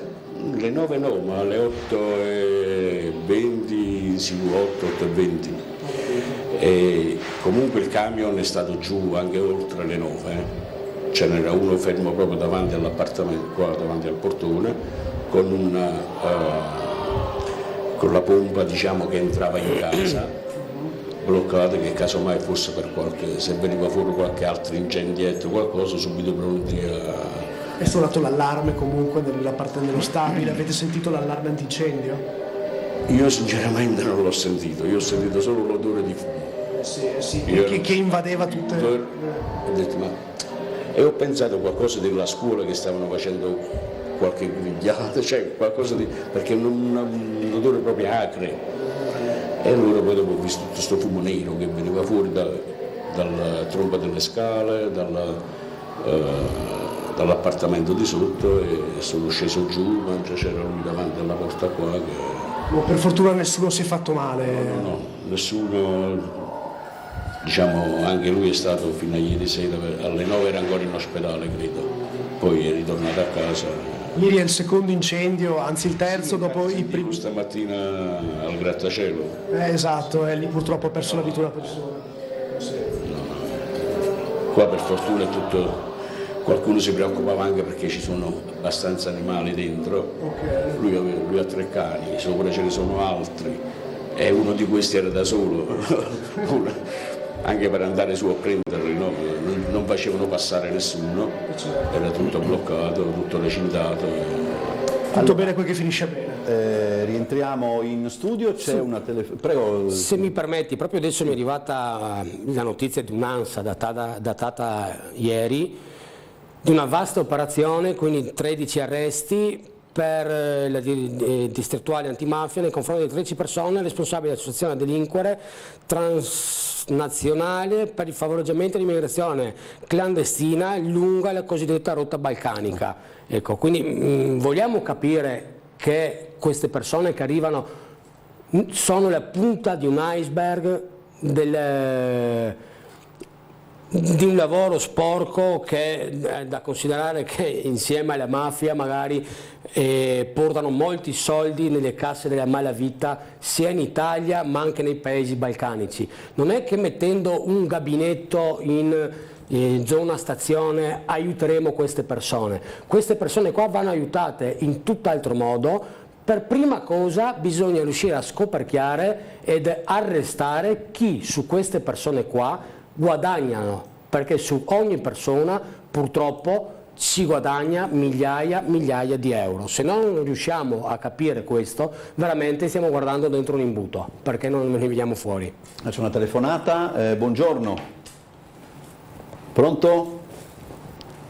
Pronto? Boh, allora non c'è. Qui c'è una mail che non riesco ad interpretare correttamente, ma comunque dice: Soumahoro e Santanchè, 2 pesi, 2 misure, inchieste giornalistiche, 0 condanne. 2 pesi, 2 misure, intanto sono due storie completamente diverse, proprio completamente diverse. Una è quella di Soumahoro era una cosa appurata, che a quanto pare lui non conosceva perché era sua moglie che ha fatto tutto quanto, però uno che lotta per i diritti dei suoi fratelli immigrati e poi il primo che li frega, mi lascia pensare. La Santanchè è una storia venuta fuori adesso, sentendo una persona che ha lavorato per l'onorevole, quindi è tutta quanta da vedere se è vero o non è vero. Cioè, c'è un'inchiesta condotta da Rai 3 che insomma può dire tutto e niente, in questi giorni si va avanti. Se l'onorevole Santanchè ha fatto qualcosa ne risponderà, come qualsiasi cittadino italiano. Facciamo la telefonata, vediamo, buongiorno. Pronto? Sì. Pronto, mi sente? Sì, prego. Buongiorno Bosazzi, sono Diego. Buongiorno, salve. Buongiorno. Buongiorno. Allora, intanto un plauso per l'azzardato accostamento delle immagini del buon Paladina. Credo si tratti di un film di Hitchcock, La donna che visse 2 volte. Corretto. Bene, mi fa piacere. Detto questo, volevo tornare un po' sulla provocazione quasi banale del consigliere Cinquepagni che diceva togliamo le panchine. Non è che togliendo le panchine si risolve il problema di Piazza Libertà. Magari. Ovviamente i profughi si sdraieranno come stanno già facendo a terra sul prato, insomma. Ma al di là della provocazione, insomma, io credo che non bisogna essere dei geni per capire che quella che ormai è la rotta balcanica consolidata, al pari di quello che è il discorso degli sbarchi a Lampedusa, è ormai un discorso strutturale, insomma, no? Non si elimineranno gli ingressi dei profughi neanche con l'ingresso della Croazia e quindi bisognerebbe diciamo, istituire quello che forse è l'unica maniera per arginare diciamo, questi ingressi con la creazione di un hotspot, credo io, con fondi però ovviamente ministeriali. Lo si poteva già fare perché abbiamo il carso disseminato di caserme dismesse, quindi c'era tutto il tempo negli anni passati per ristrutturarne almeno una e convertirla in hotspot. Ma per quale motivo? Per garantire il contenimento diciamo, degli ingressi dopo l'identificazione dei profughi e per creare quella che è l'unica maniera per poi velocizzare lo smistamento nelle altre regioni italiane, diciamo. Quindi non si tratterebbe di accoglienza diffusa, ma di uno smistamento diffuso da spalmare sul territorio nazionale. Ovviamente poi il passaggio successivo, ma non lo risolverà né il Comune di Trieste né lo Stato italiano, sarebbe quello di effettivamente smistare, di creare uno smistamento con un accoglimento diffuso in tutta Europa, perché sarebbe giusto che ovviamente i profughi venissero accolti e spalmati su tutto il territorio europeo. Sappiamo benissimo che Francia, Spagna, paesi germanici ovviamente hanno numeri molto contenuti in questo senso, hanno scaricato il problema sull'Italia ed è una soluzione che deve trovare ovviamente risoluzione proprio in ambito europeo. Da anni che se ne parla e la palla rimane sempre nelle mani dell'Italia, insomma, ecco, quindi credo che bisognerebbe evitare appunto provocazioni così di basso profilo e trovare delle soluzioni intanto che dovrebbero partire da Roma e poi ovviamente aspettare che ci sia un concreto interessamento a livello europeo. Ecco, è da anni che se ne parla ma il problema non si risolverà in tempi brevi. Io con questo vi saluto e vi auguro un buon lavoro. Grazie, mi saluti il portiere. Grazie Diego, ha centrato in pieno, ha fatto un gol sul set, oserei dire. Questa roba? Sul set della traversa. Ho capito. Io qua. Ha centrato proprio in pieno il discorso. Per anni si è parlato di accoglienza diffusa e si è dimostrato che non funziona. Per anni, già anni fa, bisognava cercare di creare un hotspot dove queste persone, ma appunto per colpa dell'accoglienza diffusa non si poteva fare, dove queste persone potevano essere messe all'interno, queste persone si valutava immediatamente chi poteva stare sul territorio, chi doveva tornare indietro. Nessuno può negare il fatto che adesso il primo ministro Meloni abbia aperto un dialogo con tutti i paesi europei e non solo, su questo qua abbiamo ormai, si sta vedendo, perché è l'unica maniera dove che ogni paese si può prendere le proprie responsabilità. Adesso la palla la sta gestendo solo l'Italia, addirittura anche i francesi hanno scaricato sull'Italia da sempre, e anche la Germania, anche se la Germania magari ha un numero più alto di persone, ma la Germania li sceglie. Okay? Cosa che invece l'Italia non può permettersi di fare per le regole che c'erano fino ad oggi. Quindi proprio su questo chiaramente la mia era una provocazione, dire che non andiamo a pensare a mettere i bagni, anzi dovremmo anche togliere le panchine, proprio per dire che noi non dobbiamo fare in maniera di andare incontro a tutte le esigenze di questi clandestini, ma dobbiamo anche cercare di fare per primo l'interesse dei cittadini e di chi abita in quella zona. Quello che bisogna cercare di fare, pure con dei fondi ministeriali e quindi non comunali, perché il comune non lo può fare, individuare una delle varie caserme che abbiamo in tutta la regione, perché ce ne sono di caserme in disuso, anche strutture grandi, dove che chi arriva può essere tranquillamente messo là all'interno e fino a quando non hai documenti, fino a quando non hai le carte in regola, non può uscire nel territorio italiano o europeo. Abbiamo una telefonata, buongiorno. Io penso che qua nessuno ancora riesce a comprendere che questa invasione, io la chiamo invasione, non finirà mai e mi domando dove metteremo a lavorare a queste persone, dove abbiamo i soldi per poterle mantenere, per queste persone vengono qua senza un mestiere, senza niente, senza conoscere la lingua, e mi domando quando il governo si renderà conto che noi dobbiamo, come diceva sempre, solo far venire gente che ci serve con regolare passaporto e con regolare, cioè se loro venissero qui con passaporto e si mantenessero come si mantengono i nostri italiani che vanno all'estero, io non direi niente, ma mantenere queste persone che non si sa perché buttano via il passaporto. Poi mi domando perché buttano via il passaporto, dovrebbero agevolare il governo italiano e dando il passaporto, riconoscendo da dove vengono, chi sono e una cosa l'altra. E questo è tutta una cosa che è incredibile e che le sinistre si fanno forza di questo. E non è così, perché torno a ripetere, questa invasione non finirà mai e poi mai, e mi domando dove andranno a finire queste persone che già vediamo a Trieste da anni cazzeggiano senza fare niente. Beh, a parte questo, io volevo segnalare un fatto dell'asfaltatura di via Ginnastica fatta 2 o 3 anni fa e adesso che è tutta quanta onde. E ripeto, voi consiglieri dovete andare a vedere le asfaltature che stanno facendo ultimamente, che sono schifose e che sono tutte quante a onde, tipo quella di via del Bosco.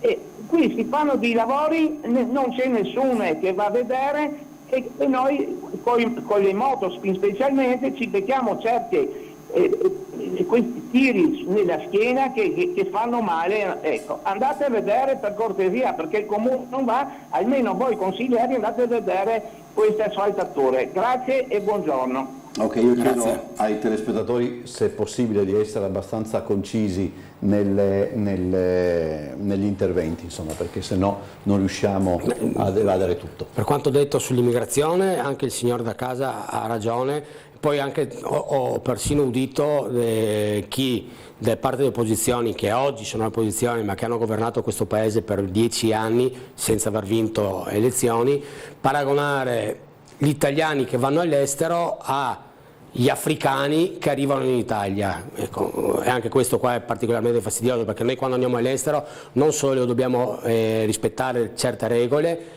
ma noi abbiamo anche una scolarizzazione che chi arriva invece non ce l'ha, noi abbiamo anche magari un mestiere che chi arriva invece non ce l'ha, quindi queste due cose assolutamente non vanno associate. E per quanto riguarda le varie asfaltature, io parlo per me, vado abbastanza in giro, sono abbastanza sul territorio, quindi quella di Via del Bosco mi ero reso conto anch'io, ci sono vari posti che vengono fatti proprio per mancanza di gente specializzata, che magari non hanno la capacità di affrontare questi tipi di lavori, e farò un giro anche in via Ginnastica che personalmente non me ne ero reso conto, sono andato proprio un paio di giorni fa passando anch'io con la moto, ma non ho notato niente di strano. Farò un altro giro e vedrò in che situazione è messa. Allora, abbiamo un po' di mail da leggere, poi dopo dice questo signore, invece di togliere bisognerebbe mettere panchine in ogni fermata degli autobus e latrine in ogni rione. Allora, poi dice il centrodestra al governo, la giunta comunale amministra la città da 20 anni senza nessun risultato. Non mi risulta i 20 anni, ma non fa niente. Allora, andiamo ancora avanti, Piazza delle Libertà, qui dice addirittura bisogna far intervenire gli idranti come importo, questa volta con un'ottima motivazione. Sì, ha ragione, li farei intervenire 2 volte al giorno con la scusa della polizia della piazza, perché come appunto sono andati per i manifestanti fuori del porto o come vanno fuori dagli stadi, come che sono sempre messi a disposizione, e non solo gli idranti, io metterei anche una squadra cinofila con cani molecolari per le sostanze stupefacenti, perché è risaputo, e aggiungo è un dato di fatto, che queste persone qua vengono qua in Italia, delinquono e la maggior parte delle volte spacciano. Quindi io metterei ogni giorno in stazione 024 un'unità di cani molecolari. Chiamo la prossima telefonata, buongiorno. Pronto? Pronto, buongiorno, mi chiamo Mario. Prego, buongiorno. Niente, vorrei segnalare un fatto accaduto domenica ai Topolini. Io sono andato al mare domenica e praticamente all'8° Topolino c'è il bar Cola, che è gestito, cioè le sedie a sdraio sono gestite da una persona veramente in gamba che si chiama Miro, che ti assegna le sedie a sdraio. Noi siamo arrivati là, ti hanno assegnato le sedie a sdraio e è andato tutto bene. Tutta la mattina praticamente vedevamo arrivare una fila di ragazzi che andavano al 9° e al 10° Topolino e praticamente alle 2 hanno cominciato a mettere la musica a palla, ma non a palla, di più. Erano ovviamente tutti di nazionalità non si sa quale e praticamente si sentiva anche un odore strano che non posso dire di cosa. E sto signor Miro praticamente ci ha detto che lui ha già telefonato alla polizia, sono venuti una volta, non hanno fatto niente ovviamente come al solito, e ha telefonato altre volte, non sono neanche venuti. E praticamente penso che se andremo così, visto che stanno arrivando a frotte, quest'altro anno prenderanno anche il 7° e l'8° Topolino e i triestini andranno al mare, non so, in Croazia, non so, perché se andiamo avanti così, cioè i topolini saranno impraticabili. E nessuno poteva dire niente. Ah sì, poi abbiamo chiamato noi con la bagnina, abbiamo telefonato alla polizia, sono intervenuti 3 poliziotti, cioè una volante, una BMW, un SUV BMW, con dentro 3 poliziotti che si è fermato sulla strada, siamo andati lì e loro candidamente ci hanno detto che non possono fare niente perché sono lì per un altro intervento, che non credo assolutamente che era questa la motivazione, e praticamente erano lì seduti con l'aria condizionata, col telefonino in mano e non sono neanche scesi. Cioè, non so. Vorrei che il consigliere comunale venisse ai Topolini a vedere la situazione, perché veramente è chiaro.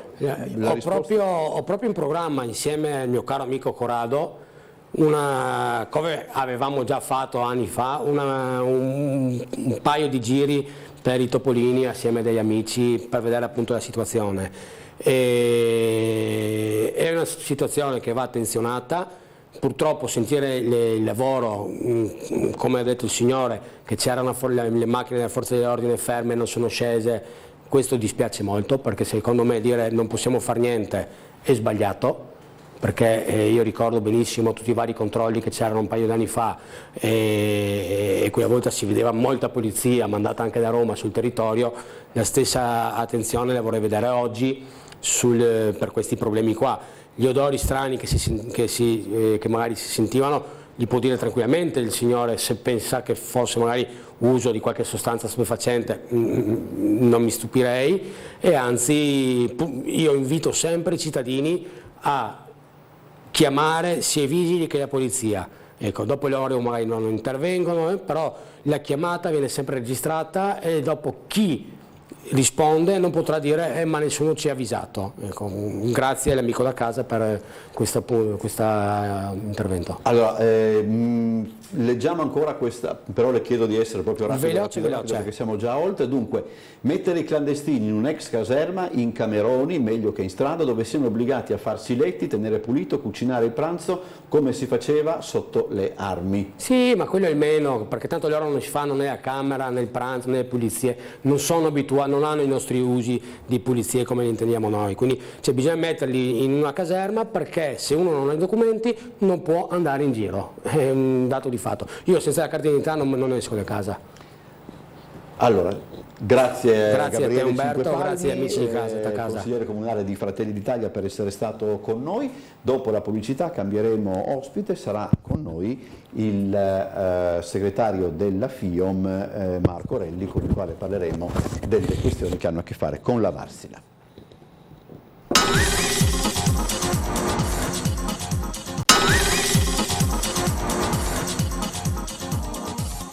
Allora, secondo ospite, siamo in compagnia di Marco Relli, che è il segretario provinciale della FIOM. Grazie Buongiorno. per essere tornato nei nostri studi. Parleremo soprattutto di Varsila, perché insomma quella poi è la questione.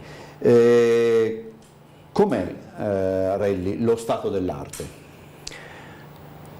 Ieri al Ministero delle Imprese del Made in Italy si è presentata la delegazione di Varsila con il numero 2, Mr. Holmes,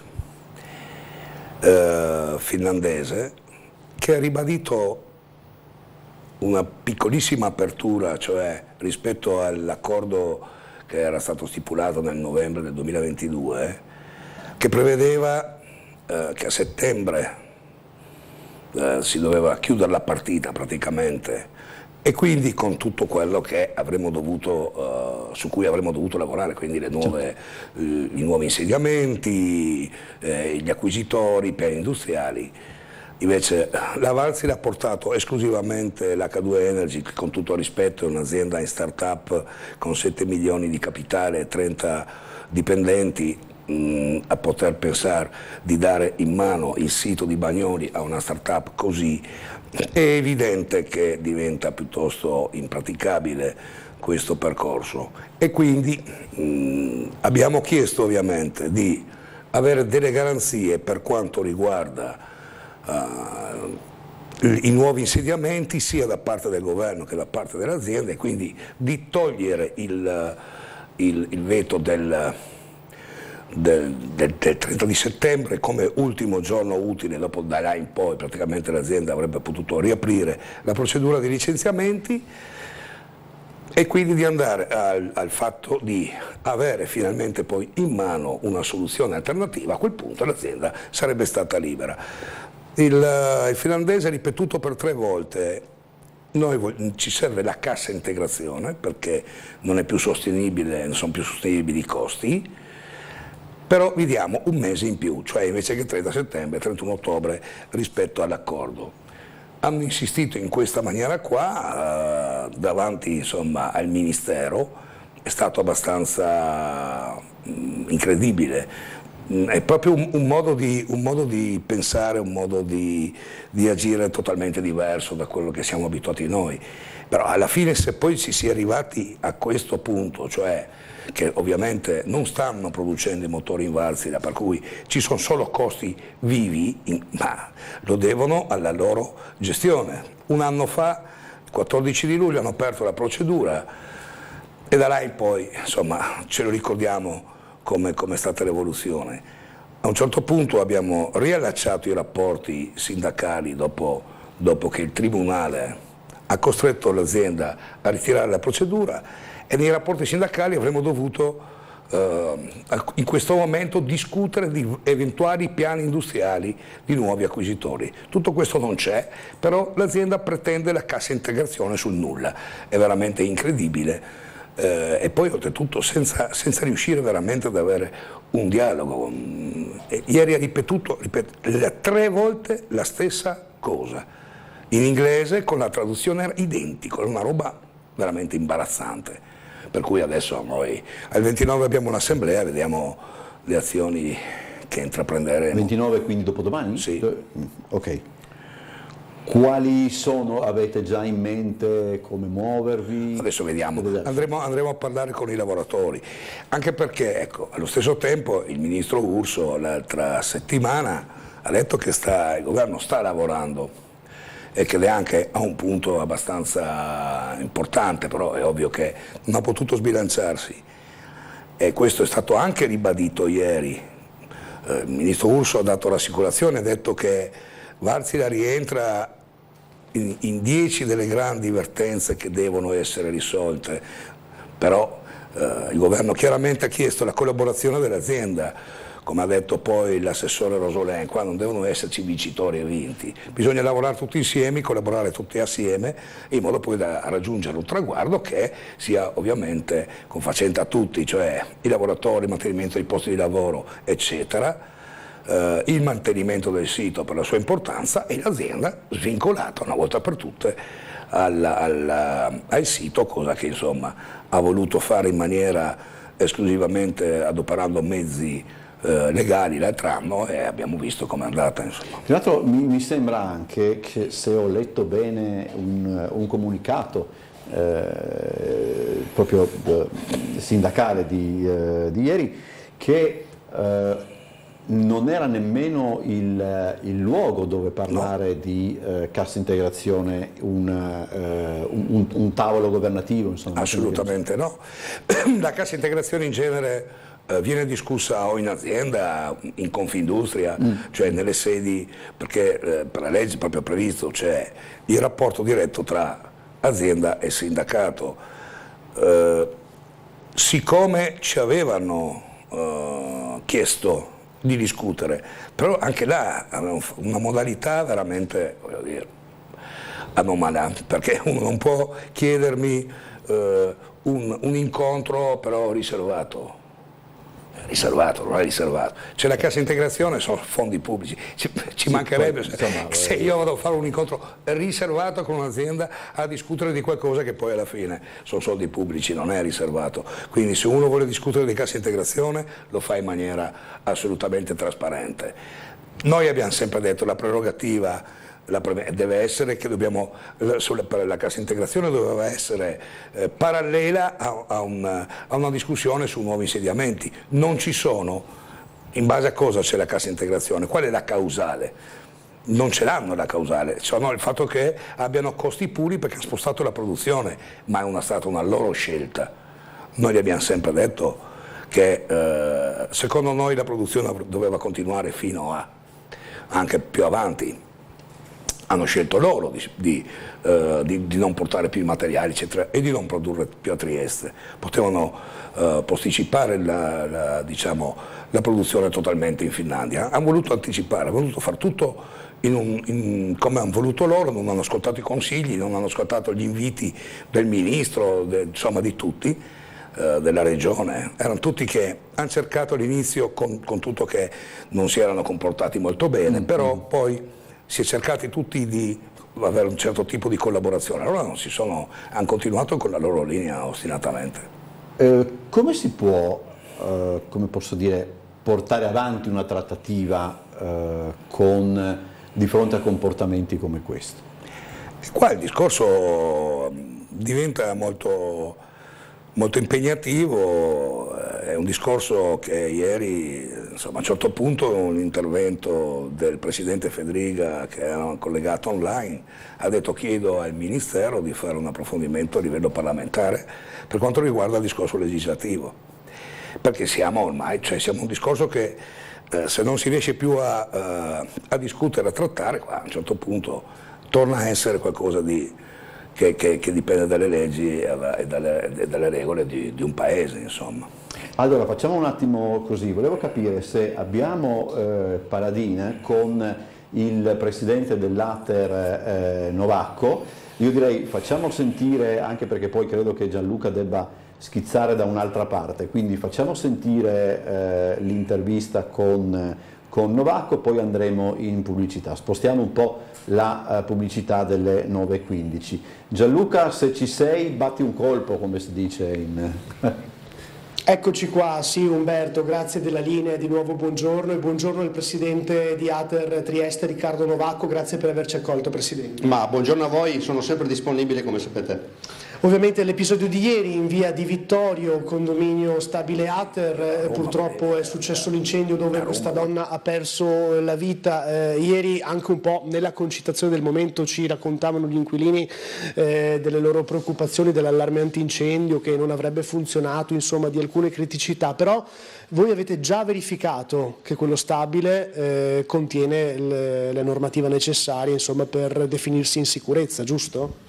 Beh, direi che è la prima cosa che ovviamente d'ufficio fanno i vigili del fuoco quando arrivano in situazioni devastanti come queste, dove veramente siamo distrutti anche noi dal punto di vista dell'accaduto, insomma, per la famiglia, per questa signora, per il figlio e i figli che rimangono, insomma una situazione assolutamente devastante e dove ovviamente siamo vicini alla famiglia. Però detto questo le cose succedono, non sappiamo sicuramente ancora le motivazioni, sono successe, ma i vigili del fuoco hanno appurato che i sistemi di sicurezza per quanto riguarda l'antincendio erano assolutamente a norma, anzi aggiungerei io siamo oltre la norma, perché ovviamente per quanto riguarda estintori o quant'altro serva in queste situazioni Ater usa sostanzialmente mettere più situazioni in sicurezza, perciò se sono previsti, faccio un esempio, 10 estintori e noi sicuramente ne mettiamo 15,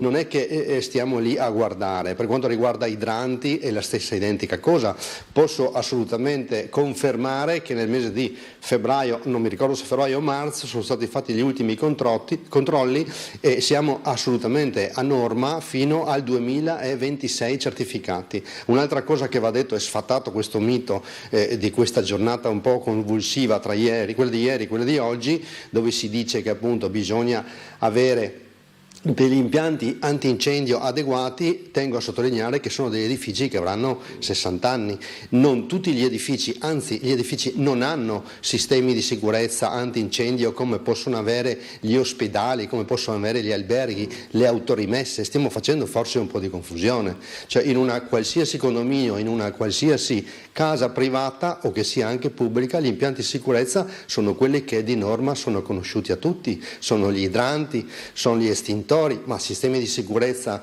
che vanno oltre, splinker si chiamano quelli che vengono adoperati negli ospedali per esempio, non sono assolutamente parametrati a quelle che sono le abitazioni normali. Perciò chi in qualche maniera va a dire non c'erano questi tipi di impianti, non ci sono nemmeno oggi, ma in tutti gli altri stabili della città intera, cioè stiamo parlando di cose che indubbiamente in un momento così difficile si possono anche dire, però vorrei dire che per quanto riguarda noi, diciamo la sicurezza, e per quanto riguarda i vigili del fuoco che ci hanno detto ovviamente che gli impianti erano regolari, siamo tranquilli. Questo non risolve la tragedia, chiaramente. Lei ieri si è interessato subito appena è successo? Alle 9 del mattino, quando l'ho saputo, la prima cosa che abbiamo fatto, abbiamo cercato di tirare fuori tutte le certificazioni per capire dove ci poteva essere qualche problema, se serviva e non c'era qualcosa, ma abbiamo visto che anche se doveva essere qualcuno che apriva o faceva o spegneva, insomma era una situazione impossibile, devastante, perché comunque all'interno di un appartamento dove veramente era chiuso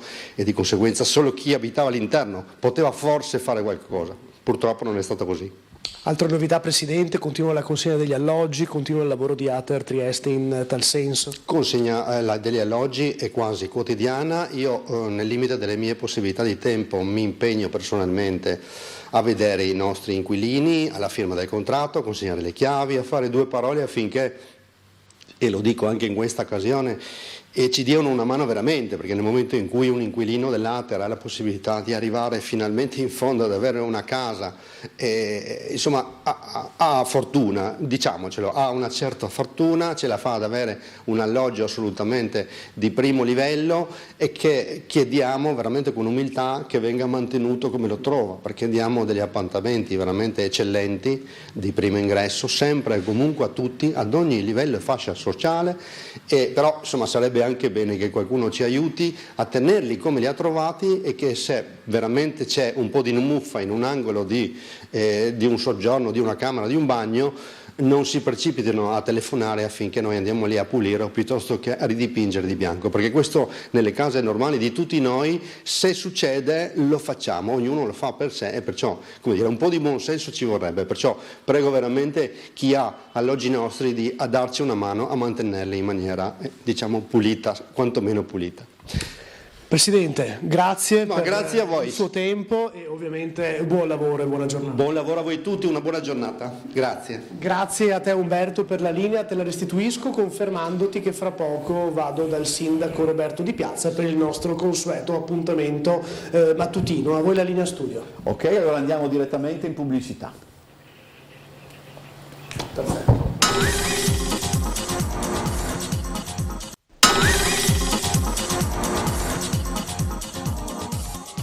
Allora, torniamo a parlare di Wärtsilä assieme a Marco Relli della FIOM CGIL.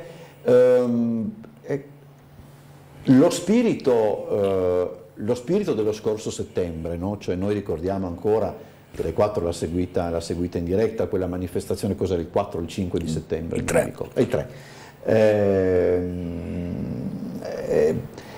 Credo che per quanto riguarda l'opinione pubblica sia ancora vivo, nel senso che non ce ne siamo scordati di quelle giornate e di ciò che a quelle giornate ha portato. Questo immagino che da un lato conforti il lavoro del sindacato e conforti anche la gente, insomma, poi serve a quello che serve, però voglio dire, potrebbe esserci un richiamo a quello spirito? Ma noi in questo senso qua abbiamo un dovere morale, proprio sindacalmente parlando, ma non solo come sindacato, perché ricordo che quella manifestazione riuscita in maniera veramente esemplare, e perché anche le altre associazioni, politici tutti, cioè voglio dire, è stata una partecipazione della città intera, sia istituzionale che cittadini, liberi cittadini. Quindi è perché Wärtsilä è e continua a essere l'emblema dell'industrializzazione di Trieste, che purtroppo non ha solo il problema di Wärtsilä, cioè Trieste ha più di un problema, la deindustrializzazione nel corso degli anni ormai insomma è storia, but è qualcosa che magari cerca di invertire questa deriva che è evidente a tutti. Tutti quanti si ricordano di cos'era Trieste fino a 30 anni fa e di cose oggi.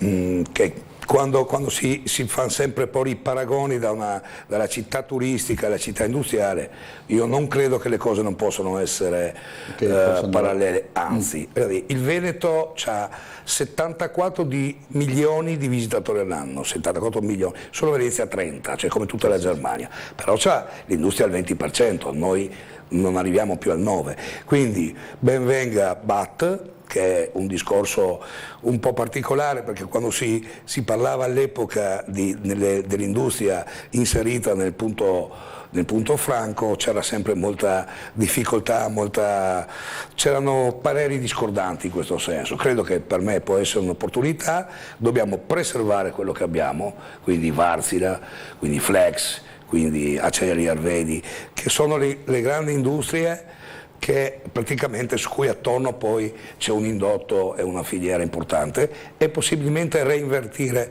la rotta in modo che poi i nostri ragazzi che frequentano le scuole abbiano un posto di lavoro possibilmente a casa loro, non che devono essere costretti ad andare all'estero o comunque via da Trieste. Insomma. Hai fatto riferimento alla città di 30 anni fa, no? Sì. Che mi ricordo bene io, visto che sono diversamente giovane ormai. Fa curiosità il fatto appunto che si possa già storicizzare, no? la città 30 anni fa. Che cosa è rimasto di quella Trieste secondo voi? Ma è proprio questo il punto. Io mi ricordo adesso, 30 anni fa anche qualcosa, un po' di più. Io non ho vissuto perché ero molto piccolo. La crisi dei cantieri? La crisi dei cantieri perché ero piccolo là, sì, onestamente era un po'. Ma poi avremo la stessa età, credo. E là però la Grandi Motori si fece proprio per assorbire il personale, quindi, sì. E quindi creare le grandi industrie, i grandi centri hanno senso perché poi, oltre ad avere il personale diretto, sviluppano tutto indotto e filiera, che è essenziale a livello economico. Io mi ricordo quando ero ragazzino eravamo in 300.000 a Trieste. Io andavo a scuola alla Italo Svevo perché sono di Servola, c'erano 12 sezioni per 3 classi per 24 ragazzi, cioè oggi sono 2 sezioni. Sì. Quindi ciò che provoca la mancanza di lavoro è anche il depauperamento della città, cioè lo spopolamento della città. Noi abbiamo una città in cui, insomma, sappiamo tutti che la città con la popolazione a livello di età proprio piuttosto avanzata, seconda in Europa, e noi dobbiamo fare in maniera che i nostri ragazzi possano lavorare a casa nostra. Io una volta proprio dovevo fare un discorso che prima o poi anche dobbiamo impostare, andando proprio a leggere tutte le aziende di Trieste, non solo le grandi trasformazioni come cantiere, come la Ferriera alla fine, perché la Ferriera oggi conta 370 dipendenti e forse una cinquantina di indotto. Io sono andato a lavorare la prima nel 99, c'erano 1000 dipendenti e 500 di indotto, quindi una differenza enorme. Ma anche tutte le altre, insomma, famosi, cioè, volevo dire, non so, la Vetrobrella, Fissa, sì. Uno va a vedere la lista delle aziende che hanno lasciato Trieste, è una roba impressionante, e questo ha portato che oggi siamo in 200.000, di cui 86.000 pensionati. E che questo è il dato. Quindi anche... questi sono i dati, e come dicevo anche altre volte, è un problema anche proprio per chi deve andare via, che poi magari lascia anche i propri cari, cioè non è solo un discorso affettivo, è anche un discorso di assistenza. Io conosco la maggior parte dei miei colleghi, dei miei amici che hanno una certa età, alla fine meno male che sono a Trieste perché danno una mano ai genitori, insomma, no? Quindi è anche una questione di civiltà.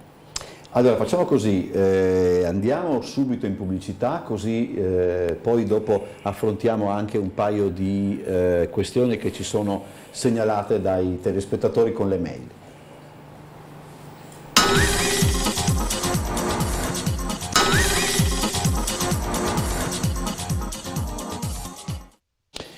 Allora, abbiamo questa mail che arriva da Giorgio Marchesic che dice perché Relli per il rilancio economico di Trieste non rivendica l'allegato ottavo per salvare la Varsila e tutti i lavoratori? No, in verità ho citato proprio il fatto che BAT sia all'interno del punto franco. Ma noi avevamo fatto più di una volta una discussione per quanto riguarda l'allegato ottavo. C'era sempre molta difficoltà. Io mi ricordo anche quando avevamo parlato in maniera serena col presidente D'Agostino qualche anno fa, e dicevano c'era sempre qualche problema burocratico, almeno così me lo dicevano gli addetti ai lavori. Io chiaramente conosco perché sono andato a leggermi l'allegato sesto, settimo, ottavo, mi sono interessato perché fa parte ovviamente della cultura del nostro territorio, l'opportunità secondo me c'è, e quando però mi informavo, chiedevo con gli interlocutori appunto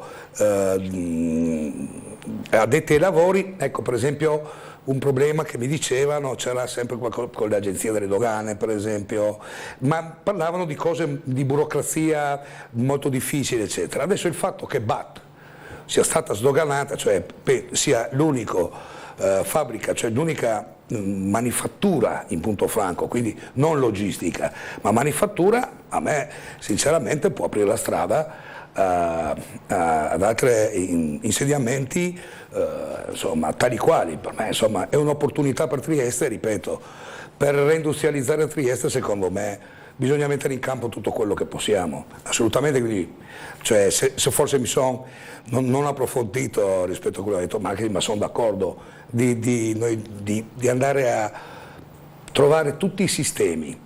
Ovviamente il fatto dell'allegato ottavo, della possibilità unica al mondo, mi risulta, su 3.600 punti franchi di poter fare manifatturiero in free tax, quindi per me è un'opportunità straordinaria, speriamo si possa continuare, quindi BAT è stata promotrice della apripista.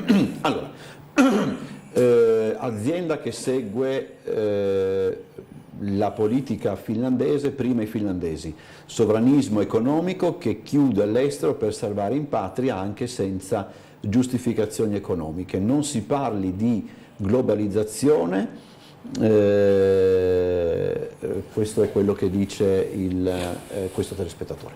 No, è proprio uno degli esempi di deglobalizzazione, cioè sì. Dopo essere stato 25 anni come multinazionale in un altro paese, dopo aver assorbito i brevetti, il know-how, scusate l'inglesismo, insomma, la conoscenza e le capacità che vengono, ricordo sempre dalle maestranze, da chi ci lavora dentro. Sì, la Finlandia noi avevamo già il sospetto che prima o dopo ci sarebbe stata una modifica della loro gestione industriale. Chiaramente rispetto a tutto quello che era stato il passato si credeva che ci potesse essere magari una divisione di compiti, cioè un po' qua, un po' là, e comunque che si avesse fatto una discussione chiaramente con grande parsimonia e con grande organizzazione. Quello che è sorpreso è che dopo aver costruito a casa loro uno stabilimento parallelo praticamente hanno preso una legge dello Stato e sono partiti dritti in modo da poter andarsene senza pagare il conto praticamente, e poi insomma il resto è storia. Questo è dispiaciuto molto proprio l'atteggiamento che hanno avuto, perché questo della deglobalizzazione è un discorso che invece sta avvenendo anche negli Stati Uniti. Ci sono tantissime aziende che stanno ritornando. Noi ricordiamo, per esempio a Monfalcone c'era la Eaton. La Eaton, sono le scelte delle multinazionali. La Eaton a Monfalcone faceva le valvole per, non lo so adesso, non voglio dire perché non sono così nello specifico così istruito, però per tantissime aziende automobilistiche, e le faceva bene. Poi c'era un altro stabilimento in Polonia che non riusciva, come Vasa per Wärtsilä, non riesce ad avere la produttività che aveva il sito per esempio di Monfalcone, eppure la scelta della multinazionale è stata di chiudere Monfalcone rispetto alla Polonia, che non sopperiva alle richieste per professionalità diverse, insomma, a prescindere. È uguale in questo momento, mi dicono, insomma, me lo raccontano, ovviamente io sto rispetto a quello che ci dicono, ma ci dicono i nostri colleghi, che a Vasa in questo momento sono in grande difficoltà a produrre i motori, quelli che invece a Trieste, voglio dire, c'erano dei momenti in cui l'Energy andava in motore ogni settimana fuori uno, quindi neanche manco si avvicinano alla produttività di Trieste, eppure la scelta politica della multinazionale continua a essere quella, e in maniera anche, voglio dire, rigida è incapibile sotto certi aspetti. Andiamo alla prossima telefonata, buongiorno. Buongiorno, sono la signora Olivia. Io ho telefonato ma il signore non mi ha lasciato neanche parlare. Io volevo soltanto ringraziare il dottor Stabile per il suggerimento che mi ha dato 3-4 giorni fa e che sono riuscita a risolverlo. Questo è una cosa, poi arriveranno segnalazioni di ratti e topi nelle case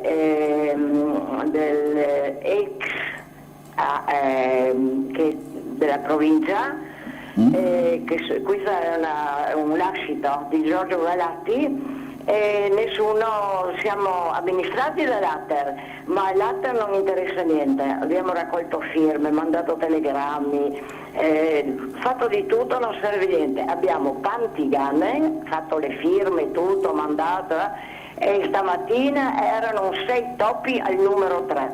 Ma in che zona, signora? San Giovanni, via Donatello, okay. Ed è quella via che va al psichiatrico. Sì. Cosa dobbiamo fare? Ok. Facciamo un servizio? Ma boh, vediamo quello che possiamo fare anche noi eventualmente. Con chi parlo, scusi? Perché non vedo il video. Bosazzi. Ah, il dottor Bosazzi? Sì. Ah, dottor Bosazzi, avevamo già da fare il servizio tempo fa, una mattina eravamo già d'accordo, poi ha preso fuoco un appartamento, non so, a San Giacomo, e abbiamo rimandato tutto. Perché poi sarebbe da fare, per conto mio e da povera deficiente, un sopralluogo e far vedere tante cose che non vanno bene. Vabbè, possiamo fare un collegamento la mattina allora, ma casomai poi ci mettiamo d'accordo a parte, dai, va buono? Sì, va bene, okay. Grazie dottor Bosazzi. Grazie signora. E dica a Stabile grazie. Ok, perfetto, riferirò. Grazie mille, grazie. Grazie signora. Allora, tanto tra un po' dovremo anche vedere il sindaco, ecco qua adesso vedo già qualche cosa che dove sono in Piazza Unità, stanno per arrivare dal sindaco. Volevo capire se ci siamo quasi. Io intanto allora io intanto incomincio c'è una telefonata? No. Ok, allora intanto incomincio un ragionamento, poi vediamo. È mia impressione, e lo noto da parecchio tempo, se devo essere sincero, che da qualche anno a questa parte, forse da una decina d'anni a questa parte, quando si parlava di tutte quelle polemiche che sono sorte intorno al lavoro, no? Ne pensavo ieri, non so, la Fornero che dice non dovete fissarvi sul posto fisso, non dovete essere schizzinosi nella scelta del posto di lavoro, eccetera, eccetera. Intravedevo sempre in questi ragionamenti il lavoro però circoscritto al lavoro d'ufficio, cioè non mi sembrava che si parlasse di chi si alzava alle 5 di mattina, di chi lavorava, diciamo, di chi lavorava in Tarlis, no? Era sempre di chi lavorava in giacca e cravatta, eccetera, no? Come se il turnista, l'operaio, eccetera, non avessero nemmeno diritto di cittadinanza quando si parlava di lavoro a partire da quel periodo. E mi sembra che tutto sommato a livello generale questo tipo di atteggiamento anche da parte di certa stampa sia rimasto, cioè che quando si dice lavoro in genere si parla sempre di lavoro diciamo più, non voglio dire privilegiato perché non sarebbe corretto, e non sarebbe nemmeno corretto parlare di lavoro più alto, perché non esiste lavoro alto e lavoro basso, però è ovvio che quando si viene a dire non dovete pensare al posto fisso, c'è il sindaco, casomai su questo riflettiamo dopo. Io direi che possiamo dare la linea a Gianluca Paladina e al sindaco di Piazza. Sì, io li sento. Sì, mi senti? Perfetto. Mi senti Umberto? Forte e chiaro, come si dice. Ho appuntamento, un caffè col sindaco Roberto Di Piazza, sindaco di Trieste. C'è Umberto Bosazzi con Marco Relli che ha seguito la questione Varsila, sindaco. Buongiorno intanto. Buongiorno a tutti, buongiorno. Allora sindaco, purtroppo oggi un'altra notizia brutta, una persona morta a Monrupino, un giovane di 17 anni con la moto, un incidente, purtroppo un'altra tragedia. Allora, innanzitutto le condoglianze alla famiglia, perché poi la mamma è una nostra collaboratrice, tanto per dirti. Ma l'invito, in pochi giorni abbiamo avuto 2 decessi, allora dico, anch'io avevo la moto, l'ultima era una Kawasaki 750, ovviamente ho avuto un incidente e ovviamente l'ho venduta e probabilmente è per questo che sono arrivato alla mia età. Allora ragazzi, state un po' più attenti, correte un po' troppo, questo è anche un dato di fatto. Allora ripeto, rinnovo le condoglianze alle famiglie, però bisogna che facciamo un po' più attenzione, perché anche questa mattina che venivo giù a Barcola con queste moto corrono troppo, questa è anche una drammatica realtà, per cui facciamo un po' più di attenzione per evitare questi lutti, questi danni alle famiglie. Conosceva un po' anche la madre quindi del ragazzo? Lavora per noi, è una nostra collaboratrice, rinnovo le condoglianze alla famiglia, a questa famiglia e anche all'altra famiglia dell'altro giorno, di quello di 40 anni. Sono sindaco iniziati questi lavori in Piazza della Libertà, li abbiamo mostrati bene ieri, però lei vuole che la situazione diventi ancora più tranquilla e soprattutto più pulita possibile. Parlava dei sottopassi prima, giusto? Questa mattina sono andato giù nei sottopassi che vengono usati ovviamente come latrine e allora li chiudo e così ho risolto il problema. Li chiudiamo in maniera che non vengono più usati come latrine, poi cosa fare? Allora tutti continuano a dire bisogna mettere i servizi eccetera, ma anche se metti i servizi questi non hanno la nostra educazione e anche se li faccio a te, se ti faccio la multa di 500 euro ti pesa, loro li fai la multa di 500 euro perché fanno la pipì in giro per la piazza, prendono la multa e la buttano via, tanto non la pagano. Mi ricordo che quando lei ha detto adesso basta, non ce la faccio più, voglio un presidio, il presidio il giorno dopo è iniziato. Esatto, ma abbiamo un'ottima collaborazione col questore e con la prefettura, ma veramente una grande collaborazione e di questo li ringrazio. Naturalmente però non si riesce a essere sempre dappertutto perché adesso ho problemi anche in piazza Garibaldi che mi hanno scritto i cittadini che c'è lo spaccio di droga, insomma la droga è il problema del terzo millennio. Insomma. Sono le segnalazioni che gli stessi cittadini fanno al sindaco di Trieste. Certo, ma infatti li abbiamo presi in piazza Goldoni, hai visto che abbiamo messo un presidio e li abbiamo presi in piazza Goldoni, adesso però si sono spostati probabilmente in piazza Garibaldi, cioè come li prendono da una parte e si spostano dall'altra, purtroppo dico io, purtroppo. Sindaco, siamo curiosi perché vediamo il tendone che viene allestito in piazza Unità e ci chiedevamo tutti cosa sta succedendo perché è previsto un altro grande evento, giusto? No, volevo dire, adesso ero in piazza e una signora mi ha detto fate sempre queste cose in piazza, no? Questa è la Rolex che ha scelto Trieste, di tutte le piazze del mondo viene a fare a Trieste una grande festa, una grande cena che sarà poi il nostro amico dei Duchi pluristellato a farla. Per cui sono cose importanti per la città, arriva gente da tutto il mondo, ma dico stiamo scherzando, insomma, no? Questa è un'immagine importante della mia Trieste che ormai parlano tutti della nostra città e io sono molto orgoglioso di questo che tutti parlano della nostra città. Dopo abbiamo anche il problema della Varsila che mi dicevi che ce l'ha uno della Varsila, allora la massima solidarietà, stiamo lavorando, vediamo l'altro giorno però abbiamo inaugurato British American Tobacco, un investimento da 500 milioni, ringrazio Dio che a settembre del 2017 ho comprato insieme con l'autoporto di Fernetti e Giacomo Boruso e la Seganti e tutti, abbiamo comprato i 30 ettari della Varsila e oggi abbiamo inaugurato uno stabilimento come quello della BAT. Adesso dobbiamo risolvere, prima che vengano licenziati questi ragazzi, il problema della Varsila, però non sono, posso dire solo una cosa, che non sono pessimista. Come vede la Trieste dei prossimi 10 anni, 15 anni? Insomma, l'abbiamo lanciata in maniera incredibile, l'abbiamo cambiata in maniera incredibile. Oggi la città sta correndo, una volta dovevo dire Trieste near Venice, cioè Trieste vicino a Venezia, oggi non ho più bisogno di dire Trieste near Venice, Trieste, Trieste. Sindaco, io la ringrazio per il suo tempo e ovviamente buon lavoro. Grazie a voi e buona giornata e buon lavoro. Grazie a te Umberto e al tuo ospite e io vi restituisco la linea da Piazza Unità. Un saluto a voi in studio. Grazie a Gianluca Palladini, grazie al sindaco. Il sindaco dice che non è pessimista.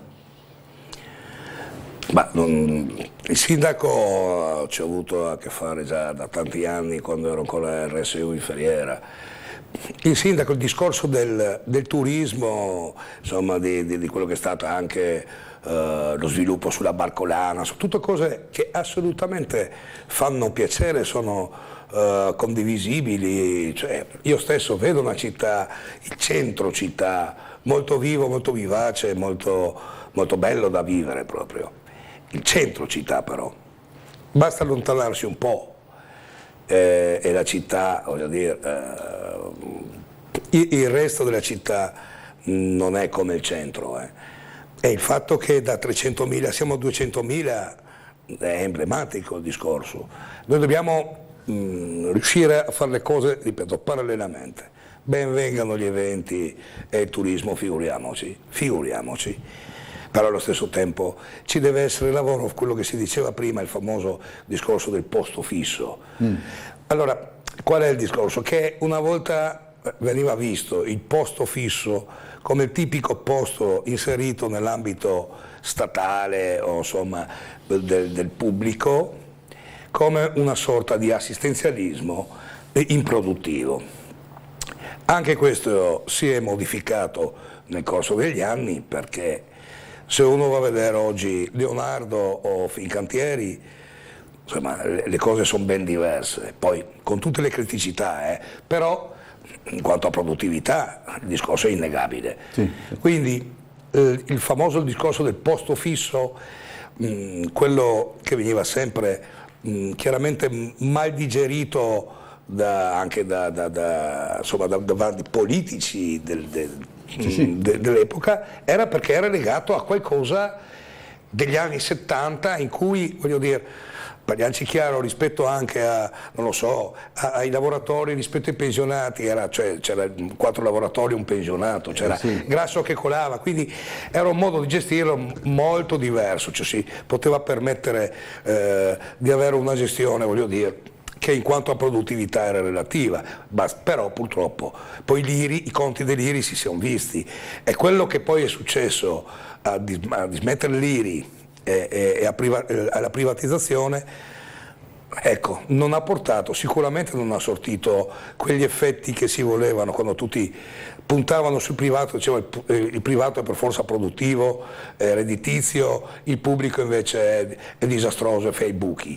E abbiamo visto però anche tanti disastri dal punto di vista del privato. Io vengo dalla siderurgia, insomma, abbiamo visto sia Lucchini che io, insomma, i danni e i disastri che sono stati fatti. Alla fine bisogna, il discorso del posto fisso o no è un discorso molto relativo, il discorso deve essere di come viene impostata un'azienda, di come viene impostata l'industria, di qual è l'organizzazione del lavoro, della redditività, produttività.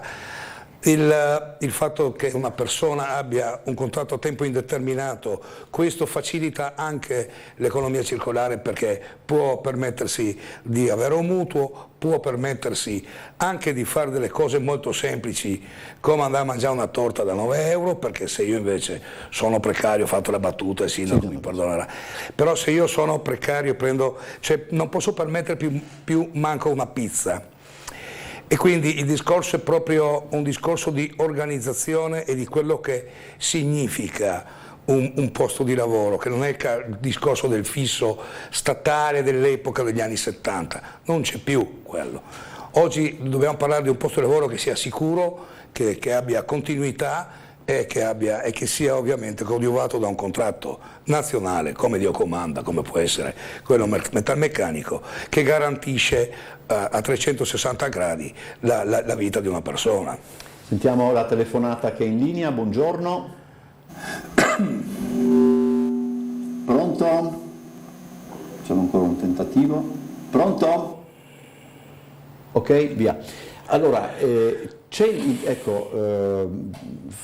metto insieme anche una mail che abbiamo ricevuto la questione dell'attrattiva, del turismo in città, no? È vero anche questo, che nel periodo pandemico è stato il settore che per primo è andato in crisi, ma è altrettanto vero che è stato il settore che immediatamente ha ripreso. Quindi è difficile poi da valutare se sia giusto, lo è, ma se sia consigliabile investire su questo settore, perché forse uno dei più, usiamo un termine che oggi è abbastanza di moda, uno dei più fluidi che esistano.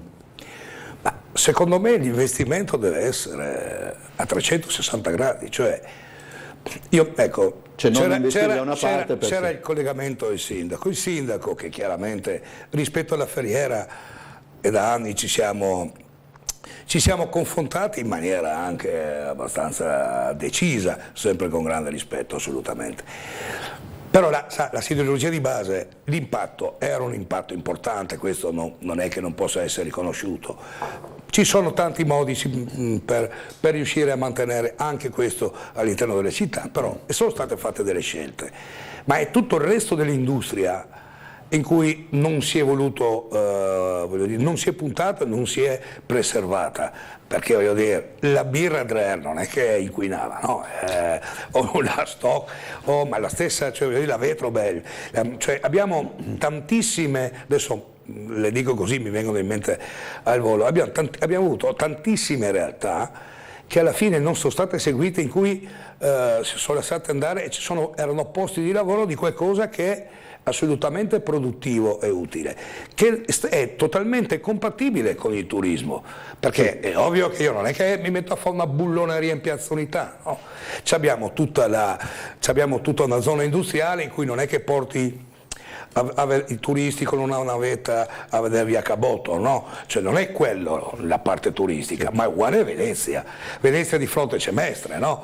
Però Venezia solo Venezia c'ha 30 milioni di visitatori all'anno, ma di fronte l'industria è al 20% però. Sì, quindi... È questo il discorso. Noi siamo sotto il 9%. Questo è un problema grosso, perché non è solo il problema per le generazioni di mezza età come posso essere. Il fatto è i nostri figli. Io ho tantissimi, quando incontro miei colleghi, amici, ma la maggior parte è mio figlio a Milano, mio figlio a Berlino, mio figlio in Inghilterra. Secondo me non è giusto questo. Che poi se uno vuole fare la scelta sua è un discorso, essere costretti in altra roba. E sembra anche che ci sia, come posso dire, che già si parta con l'idea di lasciare la città, cioè, laddove se questo una volta era considerato come l'estrema ratio, adesso è quasi nell'ordine delle cose, che da un certo punto di vista può essere bello, ma da un altro punto di vista copre forse appunto quello che è un problema notevole. Se si pensi a Varsila, adesso Varsila, ovviamente, essendo uno stabilimento che costruisce motori, cioè proprio, per esempio, l'ingegnere era, voglio dire, assolutamente è uno dei mestieri preponderanti. Se questo sito viene disperso, un ingegnere poi, perché il Palazzo Marineria ce ne ha, cioè sono, credo, ormai sono quasi 1000 persone. Abbiamo il resto a livello industriale, io parlo di ingegneria, progettistica, eccetera, perché poi a parte il Fincantieri non c'è altro. È uno che si laurea in ingegneria, se ha seguito quel percorso, che oltretutto è molto difficile e impegnativo, ed è chiaro che cercherà di fare quel mestiere, non altro, no? Cioè faremo l'ingegnere turistico. Senta, ricapitoliamo allora, l'appuntamento adesso più pressante è quello di giovedì prossimo. Sì, non pressante, l'appuntamento assolutamente doveroso, ma sta nelle corde. Adesso ci confronteremo con i lavoratori appunto nell'assemblea di Varsila del 29. Con Varsila o con il Ministero vi siete lasciati con un altro appuntamento? Al momento il Ministero alla fine in grande imbarazzo ieri, perché veramente in grande imbarazzo, ha detto adesso userà le leve che è in grado per cercare di cambiare questo approccio e questa modalità, che non porta assolutamente a niente, perché i finlandesi si ostinano in questa linea non può portare a risultati positivi, ma io non lo riesco a capire, non conviene neanche a loro, non li capisco. Un modo diverso di vedere le cose. Grazie allora a Marco Renni, grazie segretario provinciale della FIOM, grazie ai telespettatori, grazie anche a Gabriele Cinquepalmi. Noi con Trieste in diretta ci vediamo domani alle ore 7, come sempre. Vi ricordo alle 13 il pre-TG, alle 13:20 il telegiornale delle 13:20, poi alle 18 l'appuntamento con Trieste in diretta e alle 19:30 l'appuntamento con il telegiornale. Grazie a tutti e buon proseguimento di giornata.